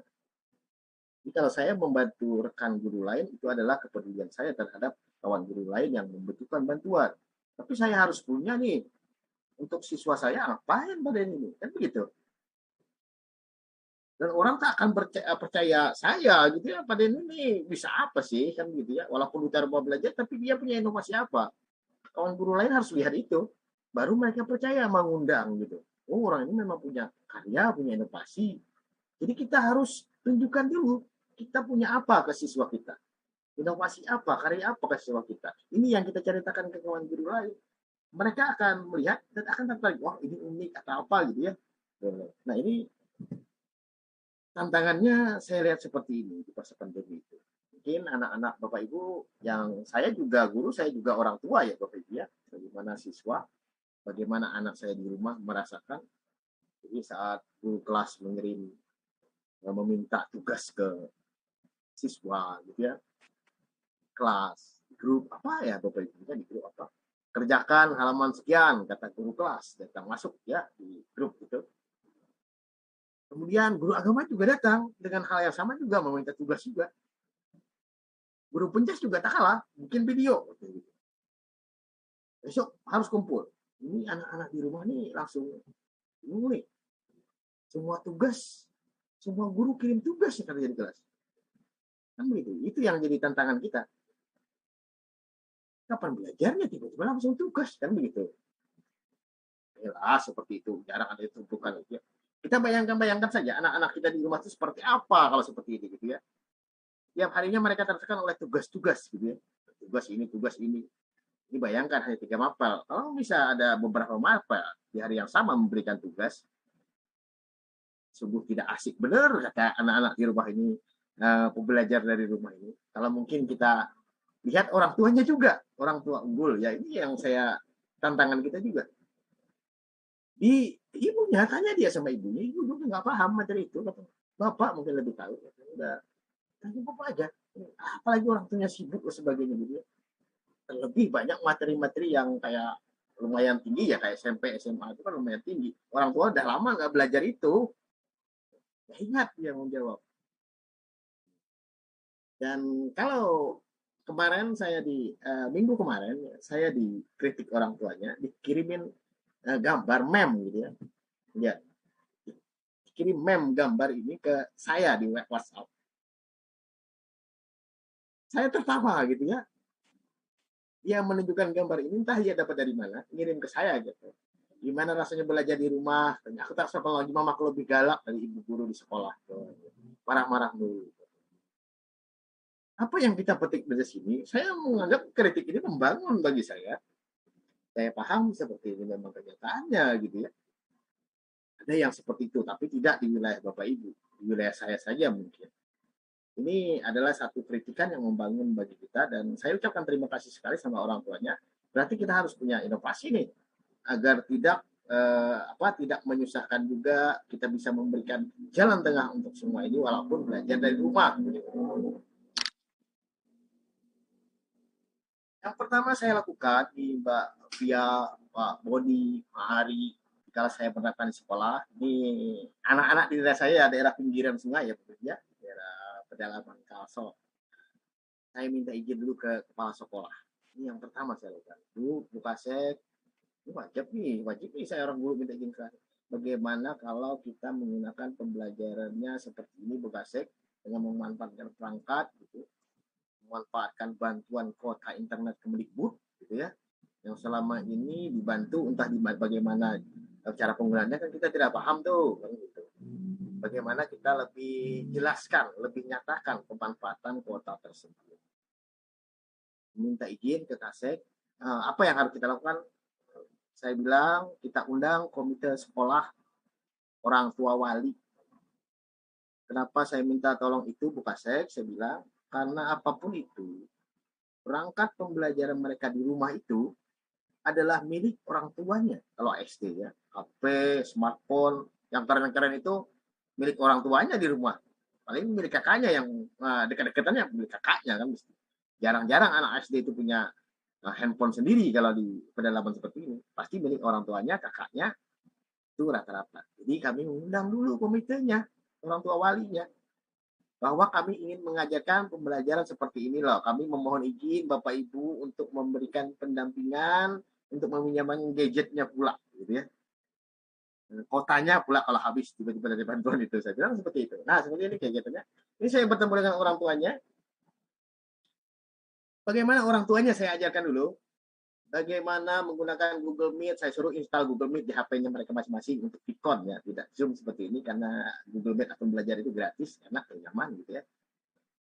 Jadi mereka dapat akun belajar, terus saya installkan Google Meet. Mereka diajarin dulu Vicon gitu. Jadi mereka damping anaknya nanti di rumah bagaimana Vicon, gabungnya bagaimana begitu ya. Ini bapak-bapak semua ya gabung saat itu ya. Bertanya mereka, kan semangat mereka untuk anak-anaknya itu, karena mereka juga bingung mau jawab, apalagi kondisi daerah mereka ini, mereka pagi harus ke kebun, ke hutan, balik sore, balik malam, datang kecapean. Dengan seperti ini di hari mereka libur, saya undang ke sekolah dengan prokes ya. Minta tolong kepala sekolah dan dewan guru bersama komite, kepala komitenya mengundang orang tua. Mereka dulu diajarkan menggunakan gadget ini ya. Uniknya seperti itu ya, beda kalau di kota mungkin udah langsung jago, anak-anaknya orang tuanya udah jago gitu ya. Di sini anaknya mungkin lebih jago, tapi orang tuanya masih bingung juga, Play Store aja di mana bingung mereka. Nah, mereka diajarkan duluan. Jadi ada setengah hari sampai jam 12 kita khusus instalasi aplikasi-aplikasi untuk pembelajaran di akun pembelajaran itu sendiri yang dipakai ya. Kemudian saya membuat ini untuk siswa saya. Web-based learning. Saya membuat web-based berbasis web, memanfaatkan sumber belajar. Ya. Fungsinya adalah web-based ini adalah mengakomodir media-media yang bakal saya sediakan. Kalau kita lihat, ini ada linknya ya. Saya lebih memilih menggunakan akun belajar. Bapak Ibu membuat landing page atau website seperti ini. Kenapa? Karena dia gratis gitu ya. Kalau saya beli domain khusus kayak direktorat itu kan yang Komnet itu kan terlalu mahal untuk beliau. Nah, kita lihat contohnya punya saya. Saya akan buka ke situs yang saya buat untuk pembelajaran siswa saya ya. Ya, bentar saya share ulang. Mbak Pia agak lambat sedikit ya Mbak Pia ya. Iya. Ini adalah 5 menit lagi Pak Denny. Oke, siap Pak. Ya. Ini adalah website yang saya pakai akun belajar nih Mbak Pia di sini nih. Nah, lihat. Nah, kalau Bapak Ibu lihat ini ada profesor sekolah, ini kelas 5, saya ngajar kelas 5 ya. Kemudian ada tryout AKM juga saya sudah sediakan di sini. Jadi mereka bisa latihan akan buat. Ada kirim catatan, saya mengutamakan catatan ya Bapak Ibu ya. Kalau pembelajaran dari rumah itu tidak mengutamakan nilai untuk pilihan ganda atau apa, saya utamakan catatan. Selalu saya utamakan catatan. Ini adalah media-media yang dari sumber belajar itu. Saya suruh mereka main game di sini. Kemudian saya suruh mereka buka media ini ekosistem, tapi tugasnya adalah mencatat, ya, catat hal-hal yang penting. Ini yang saya lakukan dan kirimkan catatan tersebut. Apa saya lakukan untuk mencatat? Ya bukan saya kasih soal, gitu ya. Baiklah, karena untuk pikon, Bapak Ibu, di sini orang tua sudah ngomong ke kami, ke saya, gitu ya. Kalau kita pikon tiap hari, Pak Denny katanya. Kuotanya habis nanti katanya, gitu ya. Maka pikonnya hanya seminggu sekali pembahasan materi, gitu ya. Kita Baik. Nah, ini dia belajar dari rumah mereka ya, foto-fotonya. Dia akan mencatat. Ini logikanya seperti ini. Mengapa saya minta mereka mencatat? Jika mereka menulis, maka otomatis mereka akan membaca. Gitu. Saya kira tidak ada Mbak Pia yang orang menulis tanpa membaca, gitu. Sangat berbeda daya serap anak-anak itu jika menulis apa yang dibaca dan disimaknya. Ini yang saya tanamkan. Kemudian mencatat hal penting dan mengirimkan catatan. Ini contoh mereka catat nih, mereka kirim, dipotong. Tugas itu nomor sekian bagi saya.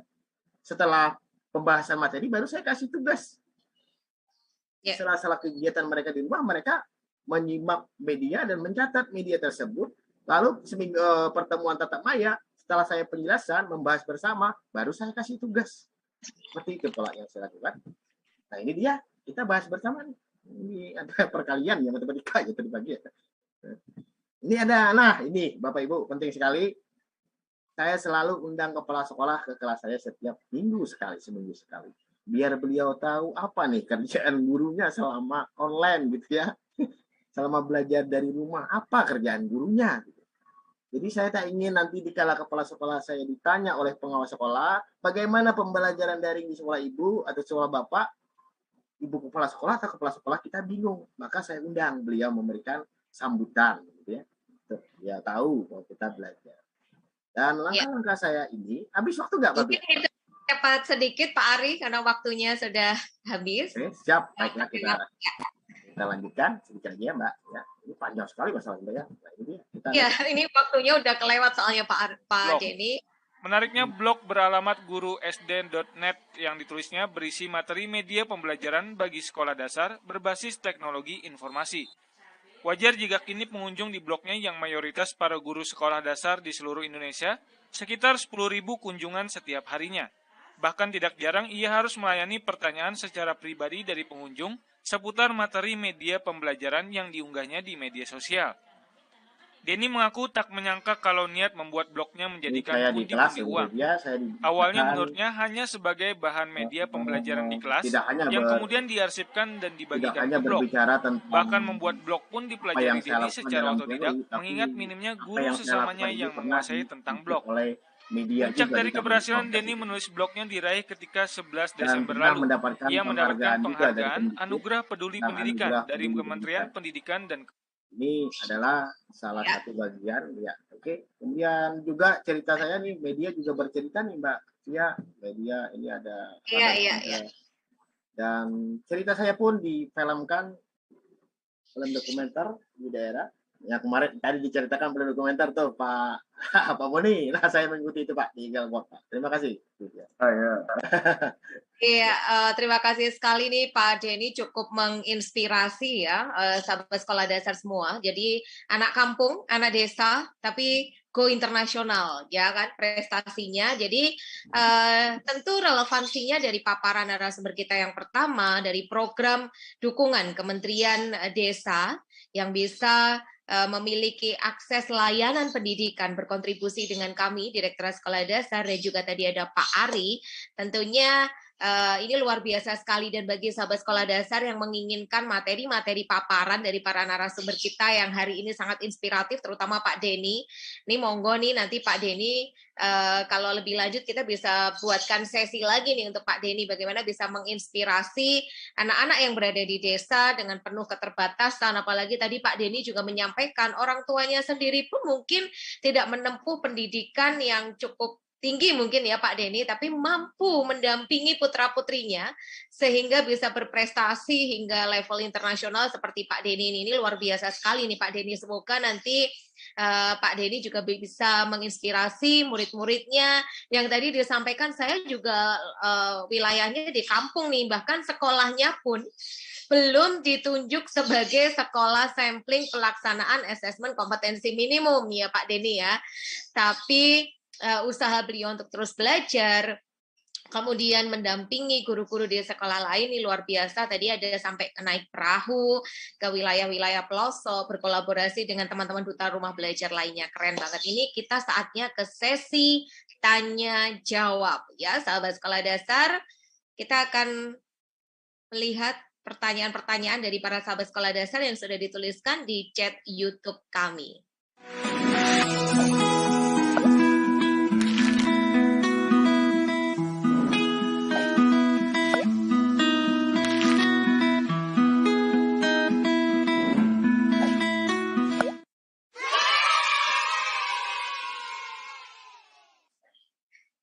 Aduh, senangnya udah waktunya tanya jawab bersama Pak Boni nih, Pak Boni. Apakah sudah hadir ke tengah-tengah kita? Nah, udah seger nih. Pak Boni, ini banyak sekali sahabat sekolah dasar yang udah penasaran banget sama programnya Kementerian Desa nih, yang sangat inspiratif pada siang hari ini. Yang pertama, pertanyaannya adalah dari, kita lihat Pak Boni, sebentar belum muncul nih di layar ya. Pak Boni mungkin bisa sambil menyimak di layarnya. Waduh, kecil sekali nih ya. Harus sebentar. Ya nggak bisa ngebaca nih Pak Boni. Apakah ini dari Bapak Khaidul di Bombana? Apakah peran perangkat desa jika ada anak-anak yang tidak mau sekolah, tetapi mereka punya bakat atau kompetensi di bidang seni dan keolahragaan? Apakah desa-desa, dana desa juga bisa digunakan untuk membekali atau memfasilitasi anak-anak tersebut dalam meningkatkan kompetensi atau bakatnya? Jadi ini Pak Boni, betul sekali nih realitanya kalau kami turun ke lapangan. Banyak anak yang sudah nggak minat sekolah, tapi mereka punya bakat yang keren banget nih di bidang olahraga dan seni. Apakah ini bisa dibiayai juga Pak oleh perangkat desa ataupun dana desa itu tadi Pak? Bagaimana cara merangkul nih teman-teman desa biar tetap teredukasi, balance antara bakat sama pendidikannya? Silakan Pak Boni. Ya, baik Mbak. Ya, yang pertama yang harus kita garis bawahi adalah kan ini ada kata-kata dari Pak Khaidul ya, ada kata-kata tidak mau sekolah. Nah ini harus digaris bawahi dulu nih. Zaman sekarang tidak mau sekolah gitu. Jadi kata-kata tidak mau sekolah ini harus dikoreksi bahwa apapun yang terjadi, bagaimanapun terjadi, mereka harus sekolah gitu. Walaupun ya caranya berbeda-beda. Jadi pendidikan wajib belajar 9 tahun itu sudah menjadi dasar yang paling mendasar ya. Jadi kalau bisa tetap anak-anak ini wajib, yang 9 tahunnya wajib gitu.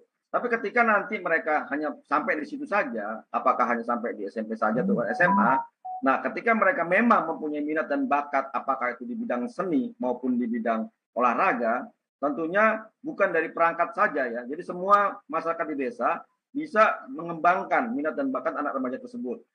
kami sudah mengatur spesifik bahwa dana desa bisa dimanfaatkan bagi peningkatan bakat anak-anak remaja, ya. Tapi kata-kata putus sekolahnya ini yang saya katakan ya, ini harus digarisbawahi dulu nih. Sekarang kita nggak bisa menghadapi era global, kita harus sekolah. Gitu. Nah setelah itu masalah nanti dia tidak serius di bidang pendidikan sekolahnya, tapi mengarah kepada seni budaya, itu silakan. Jadi yang pertama, tetap kalau bisa partisipasi sekolah mereka sampai tuntas, sampai SMA. Lalu setelah itu sambil berjalan menuju ke sana, bisa mengembangkan minat dan bakat mereka. Kalaupun memang ada kendala-kendala, misalkan anak itu memang nggak mau, mungkin nanti bisa setelah mereka berkembang, nanti dengan kejar paket C atau paket B atau mungkin yang lainnya gitu ya, mereka bisa tetap minimal SMA itu mereka pegang. Tapi yang jelas dari dana desa, selama itu kebutuhan masyarakat di desa dan diputuskan oleh musyawarah desa, tentunya bisa dimanfaatkan untuk mengembangkan minat dan bakat di bidang seni maupun di bidang olahraga. Demikian, Mbak Fia. Oh, keren banget ya. Jadi kata kuncinya yang harus kita headline adalah selama itu menjadi kebutuhannya diizinkan ya Pak. Dan tadi Pak Boni juga menyampaikan setuju sekali. Boleh loh punya minat, bakat atau kompetensi lain di bidang non-akademis, tapi sekolahnya harus tetap jalan nih. Jadi mungkin bisa sembari ikut paket A, paket B, atau paket C ya Pak ya. Kalau ternyata pagi harinya digunakan untuk latihan bersama misalkan, itu bisa sekolah di sore harinya atau mungkin di hari Sabtu Minggu seperti itu ya. Wih keren banget nih Pak Boni. Pak Boni nanti kita ketemu lagi di termin kedua ya Pak Boni. Kita beralih pertanyaannya ke Pak Ari. Nih Pak Ari, apakah sudah bergabung bersama kami? Pertanyaan untuk Pak Ari nih. Siap Pak Ari. Kita akan membacakan pertanyaan untuk teman-teman yang ada di Kementerian Pemuda dan Olahraga nih. Dari Alfa Rizky, dari SDN 037 Sabang, Kota Bandung. Pak, bagaimana nih cara yang paling efektif untuk meningkatkan kebugaran pelajar SD pada masa pandemi ini? Karena betul sekali ya Pak Ari ya, kadang guru olahraga itu juga bingung juga ketika itu pembelajarannya daring, takut kalau nanti disuruh menirukan gerakan-gerakan yang agak berat nanti cedera. Tapi kalau diberi gerakan-gerakan ringan, nanti bagaimana cara penilaiannya begitu Pak Ari? Yang paling membingungkan untuk guru-guru PJOK nih terutama. Tapi yang terpenting bukan cara menilainya, tapi bagaimana tubuh kita bugar nih, anak-anak SD tentunya. Silakan Pak Ari. Baik, terima kasih Bu. Ya, terima kasih juga nih teman Alfa Rizky ya dari SDN 37 Sabang, Kota Bandung. Bagaimana cara yang paling efektif untuk meningkatkan tingkat kebugaran pelajar SD pada masa pandemi? Baik, Pak Rizky, tadi di paparan saya menyampaikan juga banyak tutorial yang ada di Kemenpora berkaitan dengan gerak daripada peserta didik kita, terutama anak-anak SD. Tentunya kita tidak boleh dulu memberikan anak-anak SD tersebut sudah kecabangan. Yang penting sifatnya fun, bermain. Banyak cara bisa dilakukan untuk satu bisa beraktivitas fisik dulu dia senang ya kan, dia gembira untuk melakukan aktivitas fisik tersebut. Contoh sih sambil bermain tapi sambil secara tidak langsung berolahraga. Contoh di depan rumah saya mencoba pelataran yang memancing anak-anak untuk bermain. Ada lapangan basket kecilnya, ada lapangan bulu tangkis kecilnya, itu secara tidak langsung mereka akan bermain. Tentunya di sekolah sangat terbatas, bisa diberikan panduan kepada Mas Rizky, kepada sekolah-sekolahnya. Contoh ketika memberikan nilai olahraga, ya biasanya kan lebih minta maaf ke cabangan ya, voli passingnya, contoh lari sekian menitnya, itu pada prestasi. Baiknya coba di permainan-permainan anak-anak yang SD. Berikut adalah ketika anak itu sudah senang bermain, dan saya minta juga nanti kolaborasi dengan Kemendikbud juga, nanti ada semacam kartu bugar. Kalau kalian misalnya mau nilainya 8 atau 9, tingkat kebugaran kamu minimal harus sedang, baik, dan baik sekali. Mau nilainya 9 boleh katanya. Asal olahraga kamu, tingkat kebugaran kamu baik sekali gitu loh. Itu ada aplikasinya dari Kemenkes namanya Sipgar. Kemarin kan ada, coba Pak Akbar mungkin kenal ya, itu yang kemarin ambil contoh beberapa teman di sekolahnya, peserta didiknya sekitar 30 orang, semua kepada kurang. Itu aplikasinya sangat mudah, jadi tinggal diisi, anak-anak membawa HP sambil bermain, dia sambil berlari. Kalau tidak salah kalau SD itu kan ada kategori umurnya paling hanya 1 kilo atau berapa, nanti keluar di situ tingkat kebugarannya. Termasuk indeks massa tubuhnya. Oh kegemukan saya nih, oh saya kekurusan dan sebagainya. Itu ada semua. Banyak contoh-contoh permainan untuk anak SD. Tadi Pak Doni juga menyampaikan banyak sekali permainan-permainan. Intinya adalah penting mereka adalah bergerak. Jangan dia main gadget gitu kan. Sehari 2-30 menit ajak bermain kemana kayak kan, jalan. Bisa bersepeda dengan anaknya gitu kan. Bisa senam, bisa gerak-gerak di rumah, kan banyak sekali. Berarti jangan dipaksakan, penting kita coba untuk mereka tuh gemar, senang untuk beraktivitas fisik. Karena kan ada teori untuk pendidikan yang belum kelebihan anak biasanya itu kita manfaatkan untuk bermain terus. Dan itu kita bisa dilakukan yaitu untuk kebugaran pakai sipgar ya. Kalau Pak Rizky tahu kan ada yang beli tes, ada juga yang lari 2,4 tapi kan itu keberatan. Sipgar aja Ibu lah. Jadi mereka sambil pegang HP bisa melihat ukur. Aduh saya jelek nih gitu kan. Itu bisa kayak permainan juga sih. Oh jarak saya baru sekian terus.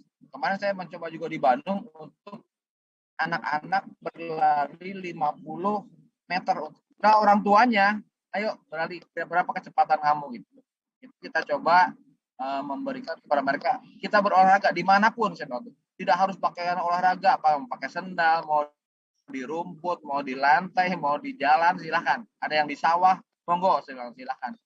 Nah itu kemarin kita nilai, kita lombakan di Bandung ya, pesertanya lumayan sampai 200-an lebih, 300 sekolah itu. Itu kan termotivasi. Jadi maka saya juga terpacu juga untuk merangsang kepada peserta didik. Ayo kita bergerak, makanya kita semacam festival itu semacam kompetisi, ada kompetisinya, tapi ingin mereka tuh bergerak aja sebenarnya tuh. Setelah bergerak mereka rutin karena tidak langsung peserta didik bisa diukur kebugarannya tanpa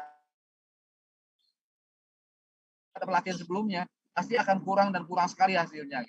Itu sementara Bu Hati. Nanti kalau kurang WA ke saya boleh Mas Rizky, kita diskusi lagi. Itu ya, makasih. Luar biasa nih Pak Ari ya, langsung menawarkan WA aja nih. Kayaknya nanti penting juga nih Pak Ari kita buat challenge atau sayembara kepada seluruh sahabat sekolah dasar untuk mengirimkan nih gerakan-gerakan mereka untuk merangsang kebugaran mereka ketika masa pandemi.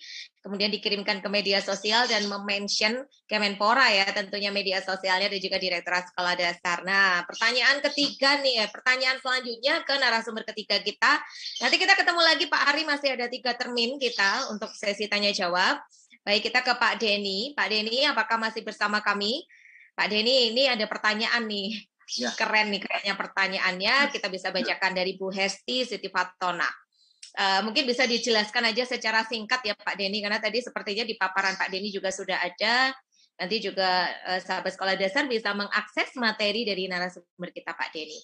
Pertanyaannya dari Bu Hesti Siti Fatona. Pak, izin bertanya dong, gimana kalau mau daftar rumah belajar? Nah, ini rumah belajar nih Pak Denny. Gimana sih cara mengaksesnya?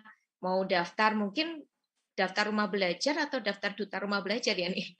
Mungkin bisa dijelaskan singkat aja Pak Denny, biar nanti sahabat sekolah dasar malah keingintahuannya tinggi bisa browsing di websitenya rumah belajar ya, di portalnya. Silakan Pak Denny.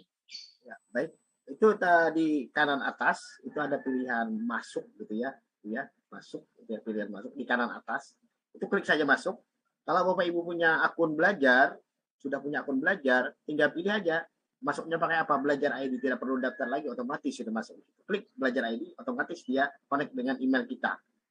Nah kalau mau daftar manual, nama, ya isi nama, unit kerja, NOPTK harus diisi seperti itu karena memverifikasi bahwa dia adalah guru. Gitu.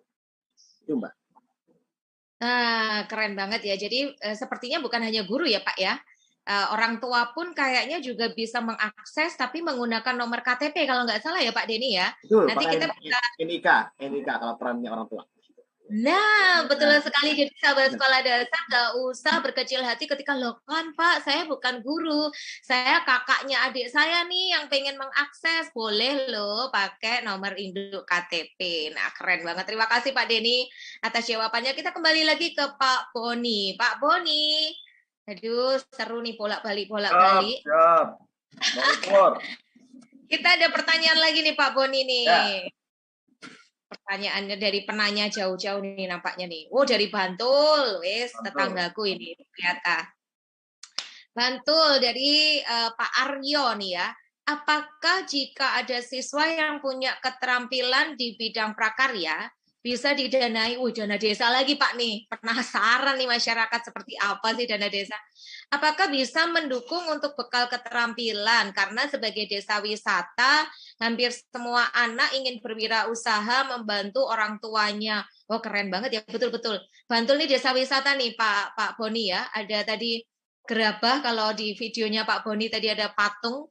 Di Bantul tuh ada gerabah, ada kulit, ada anyaman, lengkap deh. Betul sekali ya, kalau anak dari kecil sudah dibekali keterampilan entrepreneurship, bisa nggak sih Pak Boni itu dikembangkan untuk bisa mengimprove entrepreneurship dari anak-anak ataupun remaja dari dana desa tersebut? Silakan Pak Boni. Ya, matur nuwun Mbak Pia, Sugeng Sonton, Mas Aryo saking Bantul. Begini Mas Aryo, konsepnya mungkin tidak dana desa ya, karena ini sebenarnya bisa juga melalui konsep badan usaha milik desa. Jadi ketika kita bicara ada desa wisata, apalagi desa wisatanya itu dalam kerangka badan usaha milik desa, maka masyarakat di sekitar itu bisa diberdayakan. Jadi istilahnya kalau bahasa kerennya itu empowerment, ya, diikut sertakan, dikolaborasikan. Nah, desa wisata itu yang pernah saya tangani di beberapa desa, termasuk juga di Jawa juga, di Bantul juga ya.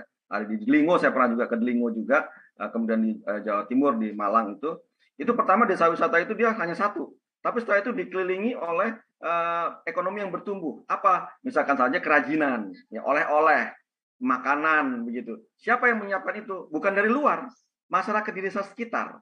Nah, ini kalau memang ada anak-anak yang punya kemampuan keterampilan prakarya dan itu layak dijual, maka itu bisa dikolaborasikan dengan desa wisata begitu. Dananya dari mana? Tentunya dananya bersumber dari BUMDes ya. BUMDes ini juga sebagian besar dananya dari dana desa ya. Jadi tidak spesifik dana desa untuk membiayai prakarya, enggak juga seperti itu, tapi bisa dikolaborasikan dengan BUMDes atau desa wisata yang sudah ada seperti itu. Dan ini pasti akan disetujui oleh masyarakat setempat. Kenapa? Karena kan kita bicara kemandirian ekonomi di desa.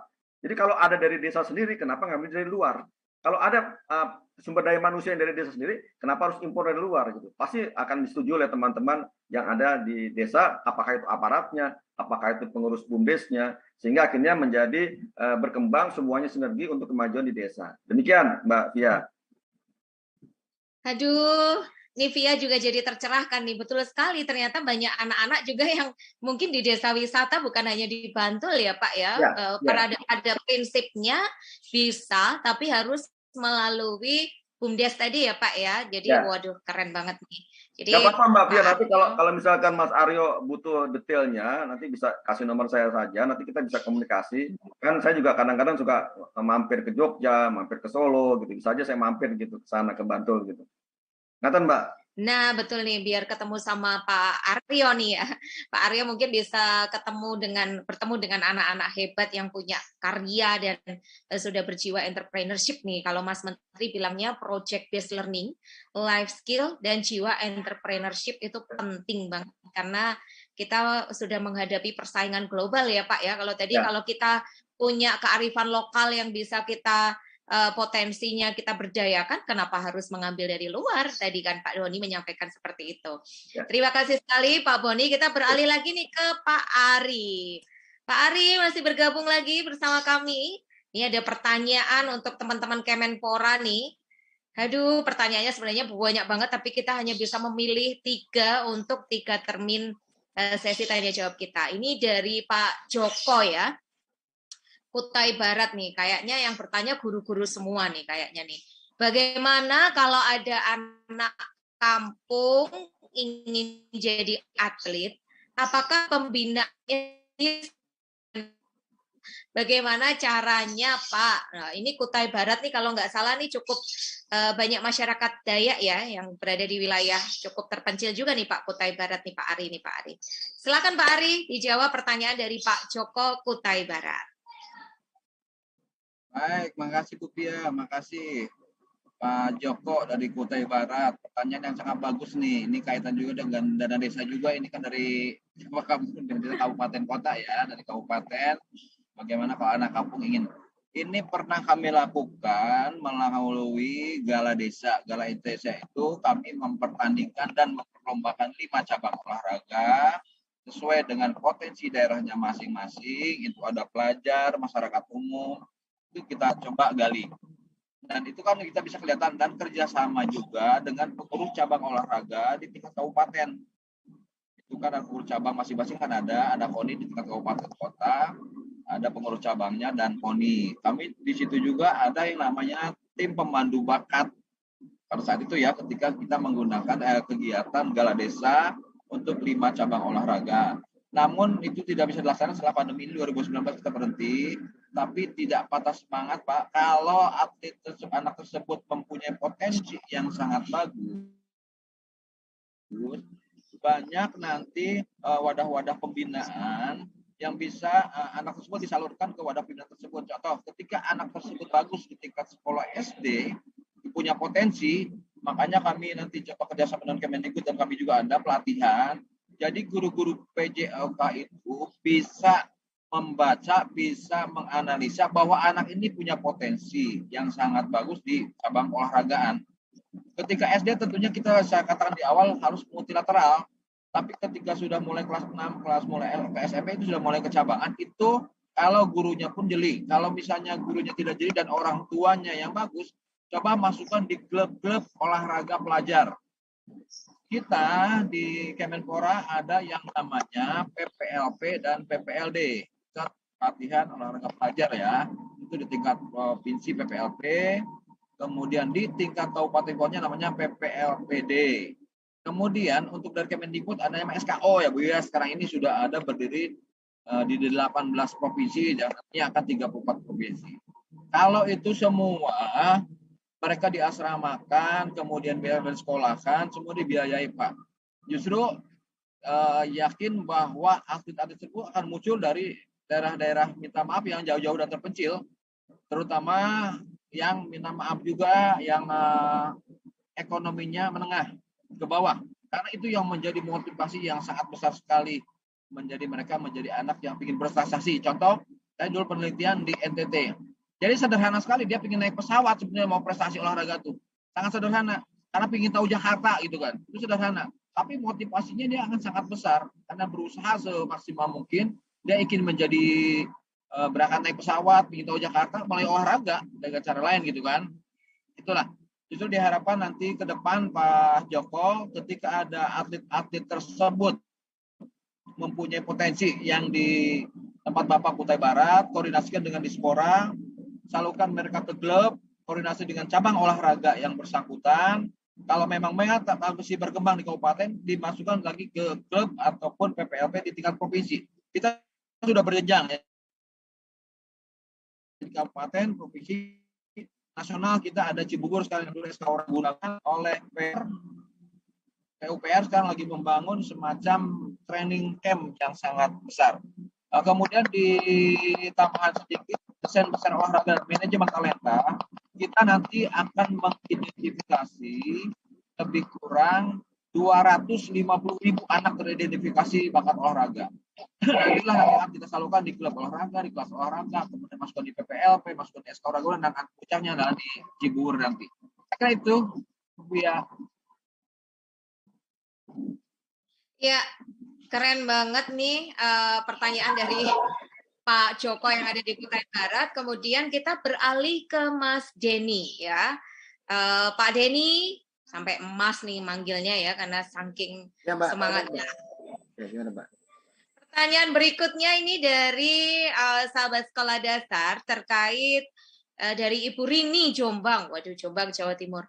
Pak, bagaimana Bapak bisa mendorong anak-anak di lingkungan Bapak biar bisa jadi hebat seperti Bapak? Wah iya nih, Nivia juga penasaran nih, gimana Bapak bisa mengajak ya, merangkul anak-anak di lingkungan sekitar Pak Denny ini agar bisa seperti Bapak, go internasional, menginspirasi anak dari desa yang mungkin dengan segala keterbatasannya tapi mampu membawa nama negara Indonesia sampai tadi ke Paris, bahkan menjadi di pertemuan internasional ya Pak Denny ya, Microsoft itu keren banget ini sebagai duta rumah belajar. Silakan Pak Denny menceritakan ke sahabat sekolah dasar biar gamblang nih sore hari ini, biar nggak penasaran. Ya, Singkat aja kayaknya ya Mbak ya, karena memang kalau pertanyaan Bu Rini ini bagus sekali memang. Bagaimana kita bisa menginspirasi yang lain gitu ya, menginspirasi anak-anak kita, membuat anak kita itu bisa berprestasi. Karena pada dasarnya juga kalau Bapak Ibu lihat saya seperti ini, saya juga sudah 1001 pil kekalahan saya telan. Yang Bapak Ibu saya lihat saya ini sudah hasilnya mungkin.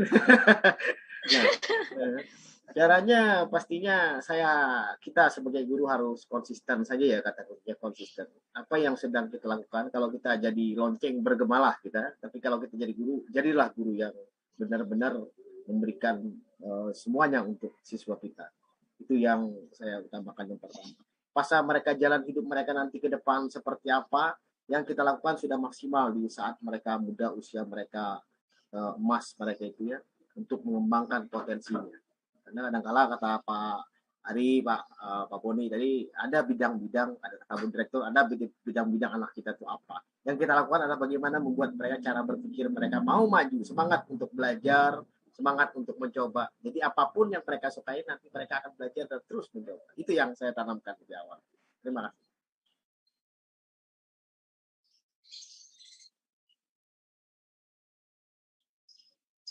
Iya, keren sekali nih Pak Denny. Kalau boleh tahu nih, tadi kan Pak Denny memamerkan ada film dokumenter yang Bapak ikut challenge-nya Kementerian Desa juga nih. Itu berapa menit sih Pak filmnya kalau bisa diputar? Durasinya biar sahabat sekolah 20 menit Bu, durasinya itu 22 menit. Pendek ya. Nah, sekolah dasar nanti jangan lupa untuk follow media sosialnya Pak Denny ya. Kita akan melihat biar makin terinspirasi nih sahabat sekolah dasar. Jadi gimana sih perjuangannya Pak Denny? Kalau tadi beliau menyampaikan nggak mudah memang untuk sampai ke situ. Yang penting adalah konsisten.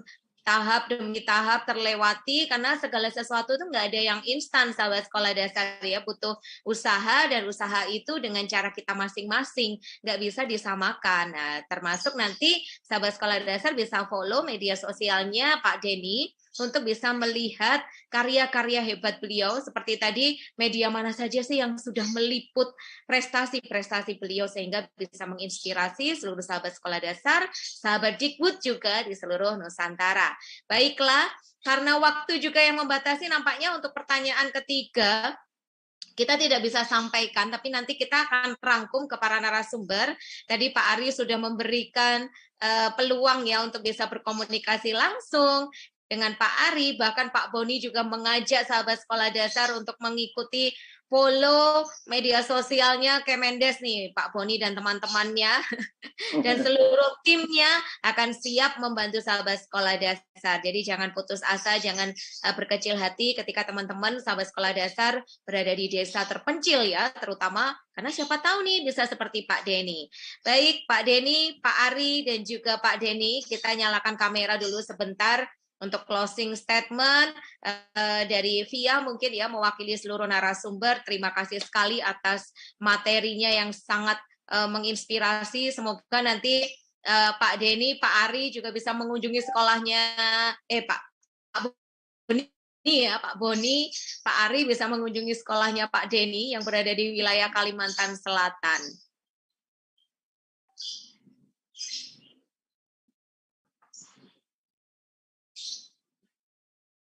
Hilang suaranya nih Mbak Fia nih. Bisa mengunjungi sekolahnya Pak Denny di wilayah Kalimantan.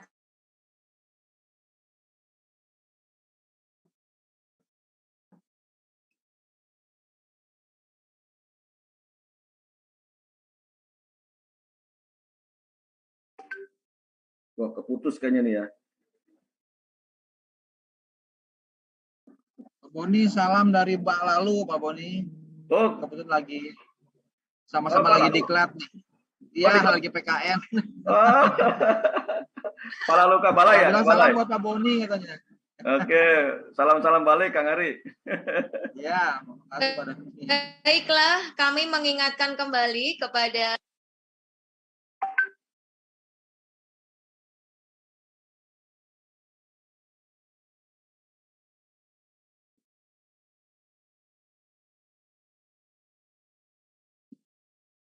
Baik, sahabat sekolah dasar, ini tadi sempat ada kendala teknis ya. Sahabat sekolah dasar, sore yang sangat cerah, sangat menginspirasi. Terima kasih sekali. Salam hormat kami dari keluarga besar Direktur Dasar kepada seluruh narasumber yang inspirasi ini. Kami mengingatkan pada seluruh sekolah dasar, jangan lupa untuk mengisi link absensi untuk bisa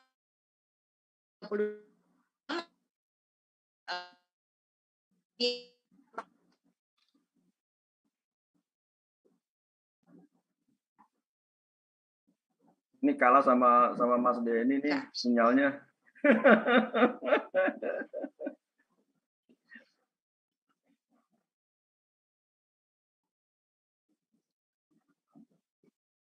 Terus putus kayaknya, hilang lagi.